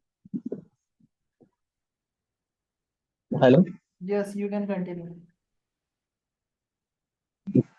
Okay. So basically that is the whole. So basically that was the whole scenario. That how people can get up the right answer. So as I use math dot subtract, likewise. So I was getting up the simple value as 10,588. That is the subtracted result. Okay. So now, so that is the so till here. If you have any doubt, or people can ask me. People can ask me right now. So I had covered till here. So I covered till here. So and you also that this is the particular. So this is the whole way to avoid method overriding. Again, I'm repeating it. You have to initialize your modules likewise, like it as. Okay, so here, for example, it is coming as uh, 12 minus 6. So subtract. So it is you can see the 12 minus math value is 12, is 6. So it is not providing any kind of an error or something like that. Okay, it is sometimes you can get the math values undefined or something like that. So to avoid these kinds of errors, you have to use it properly. Just use the name of the function, whatever the function you want to use. For example, if you want to use a subtract function, you have to give it like that, man dot subtract or like by that.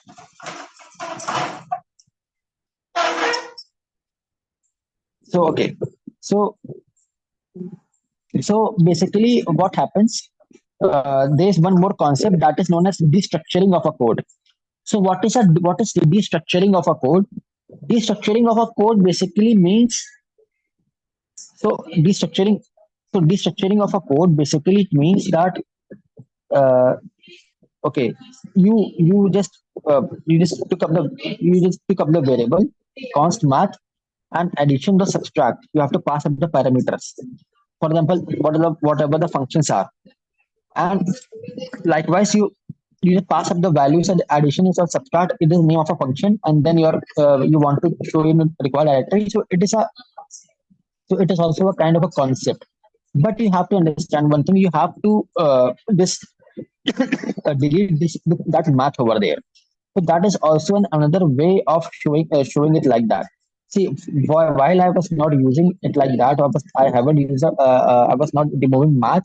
So see, you can see up these errors was you can say was coming towards my code. That you can see other that part addition comma subtract, and the error was that it was giving me an error. Okay. So now, since I had removed it over there, so my file is not showing any kind of an error, and even not showing in any kind of an error, it is I can get at the proper result also. Now you can okay, see. So basically what is the structuring of a destructuring of a code? Basically, first we took it like that. I'm sorry. So basically, what we do, we took it like that. First, we declare the name of a variable. For example, name of a variable is Vedant.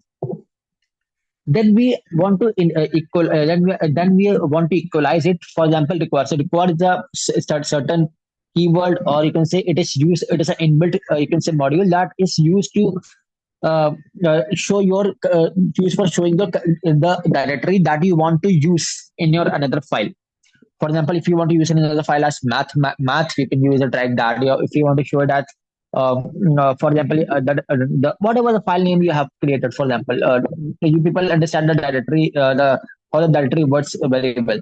So dot slash and okay, and that you have to represent it with you can say inverted commas.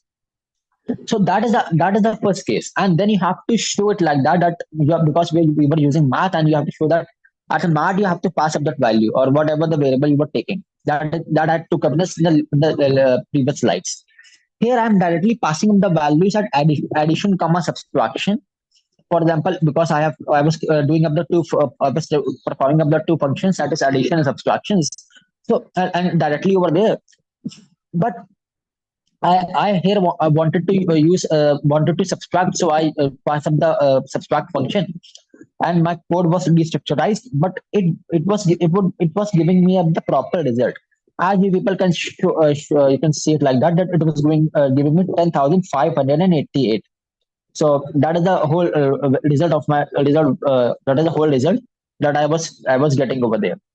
So basically, if you want to add, you can use of the add function. You want to subtract, you can use the subtract function. So this is the destructuring of a code. Add your name.dlp in your first file where you are not using your module.exports. There you are using you are just importing another modules, or that add, you can understand it like likewise, that we have created a certain file there wherever you are using where you were referencing to the directory that was containing the values of an addition function, values for the subtraction functions. Two things are there like that wise, and also addition function, subtraction function there, and below there you are using the module.exports. But here you are directly you can implement it like that. Okay, so that is basically a concept of a destructuring of a code. I'm sorry.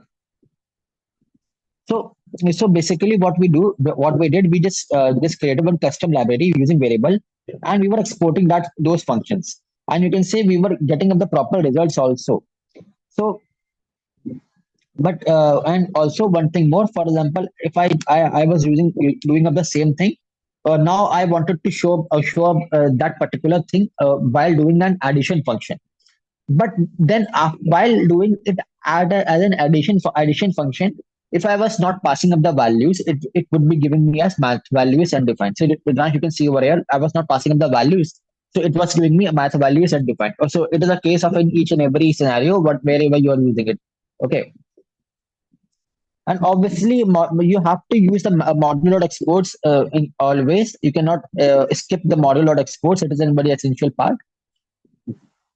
So, but the thing is that how you would use it.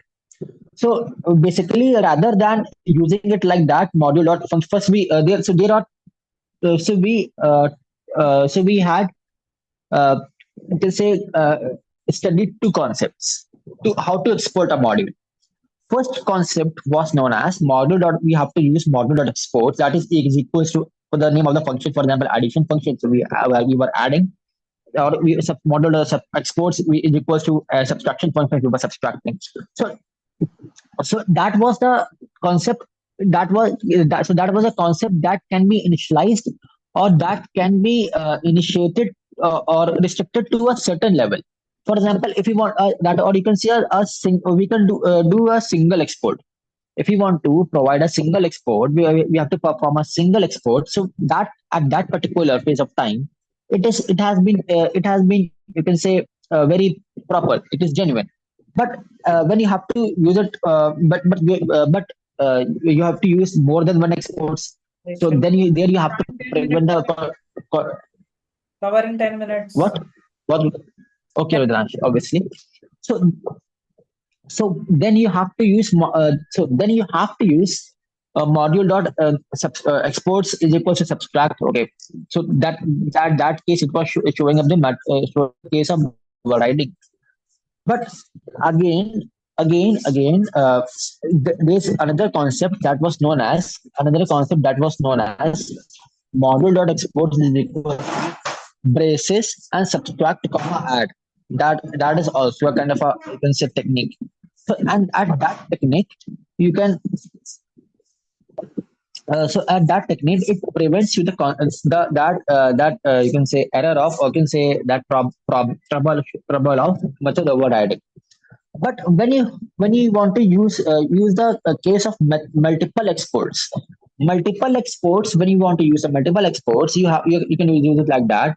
That module dot exports, that is equals to b comma s, or whatever the parameters I want to pass. I pass the parameters as b comma s, and then I was choosing the flatten arrow function. So arrow function it is a case it is a but it is a simple case in your JavaScript that you people show up at your JavaScript that when you use the flatten arrow function. So basically, how you use the arrow function is very you people must be aware of how to use an arrow function. Basically, so here how you have to use it, you just have to simply however the way you write, you can write it like that. That module dot exports that is equals to braces addition sorry module dot exports and sorry okay, not dots, normal brackets, and you have to pass in the parameters. Whatever the parameters you want to pass, it's totally depends upon you. And then you have to show the arrow function. That's whatever what the kind of operation you perform. You want what kind of operation you perform with those arrow functions. It totally depends upon you. So, for example, I want to perform the operation of addition. I can use it b plus s. If or subtracted b minus s and I can get the proper result as and that is the concept that is known as model multiple exports.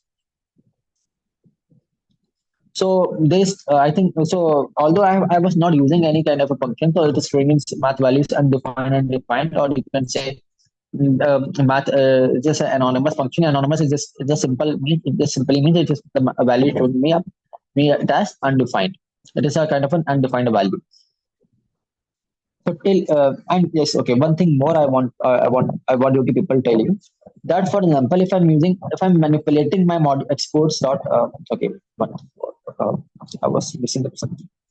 Okay, yes. So I was okay. I was telling you of that exports dot add. You can see export dot you cannot there. See here you do not have to use module keyword. You have to restrict your module keyword when you are using multiple exports. When you are using singular exports, you can use a modular exports. When you are using want to prevent module exports and you are writing in in a single function, then also we use module exports. But here we avoid module keyword. We just simply use exports. So exports dot add and then exports dot subtract. So please to avoid this redundancy, we just use exports dot add or exports dot subtract, whatever you want to use, but do not use module dot exports when you at the case of multiple exports. So and also if you it's and this whatever function you for example I pass a add and capital B and then also it was working add subtract capital S then also it was working again I was manipulating it subtract as and then again it was working. So it doesn't provide any kind of a variation. It moves it like smoothly. You just have to remember the case that when you have to use module dot exports and when you have to use exports dot add. So that is the case. That is a difference, slight difference between the two of the rare cases. So basically, from here, I have completed up with the module part, and my module part has been completed smoothly.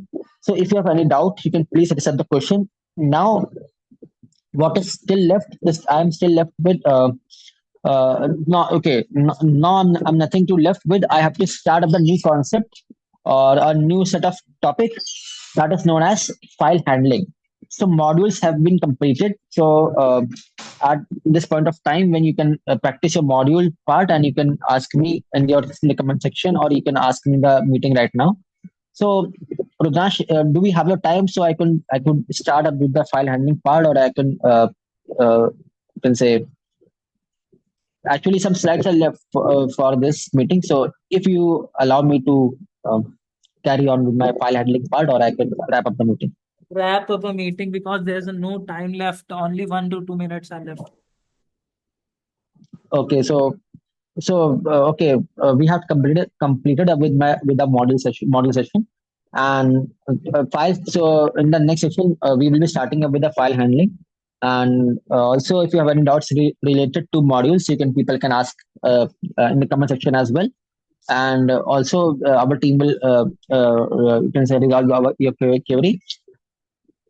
Basically, please, if you want to use, for example, file handling concepts of file handling, you can practice up with my notes, and although I will be explaining it with my next session. So this is these are basic steps. You have to create another file and you have to link it with the directory. Okay, we will understanding it in the next session. So okay, so Ritash, one thing more I wanted to show that. So I will be taking up 5 minutes more to more, maximum 5 minutes, not a 5 minutes, also 3 to 4 minutes. Although I have completed, this is my Make next session. 2 minutes only because there is no time left. Yes. No, it's all over. It's all over. This is my next PDF. Although I will be explaining you PDF in the next section or next sections also. There is no problem. So okay, one thing more. For example, the thing is coming over here. If you people want to guess the output, I should simply tell you of the result. 10. Okay, so actually, why I'm introducing this question right now? I can I can show you the answer. Okay, I can show you this in the next session also. But because it is currently relating to our you can say this Node.js part, and how this JavaScript part is related to the Node.js part. Actually, it wants us to print up the result of num, and you can see either and the result will be always either 8 or 10. It cannot provide up the two values at the current point of time, either 10 8 or all 10. But whatever, what result it will be showing, because we have the same variables num. So anyway, num is, we have the same variables, but here we will be getting the output as 10, not 8. First of all, I want to clarify this thing. And that is a simple thing that I told you in a Node.js part, the concept of method overriding. Again, although it is a part of a JavaScript, there is a part of a Node.js. Although both the things are interconnected, but the way to use two things are genuinely different also. So here you will be getting the answer as 10, not 8. Just the reason, method overriding. If you want, I can explain you in the next section briefly, more briefly. And what self-invoking functions are, the functions that are used automatically. So basically, I've completed with my section. If you have any doubt, you can ask me right now, or in my next session, or you can comment. You can connect up with my team and in the comment section. So thank you so much. Happy Dashera, Shrivansh.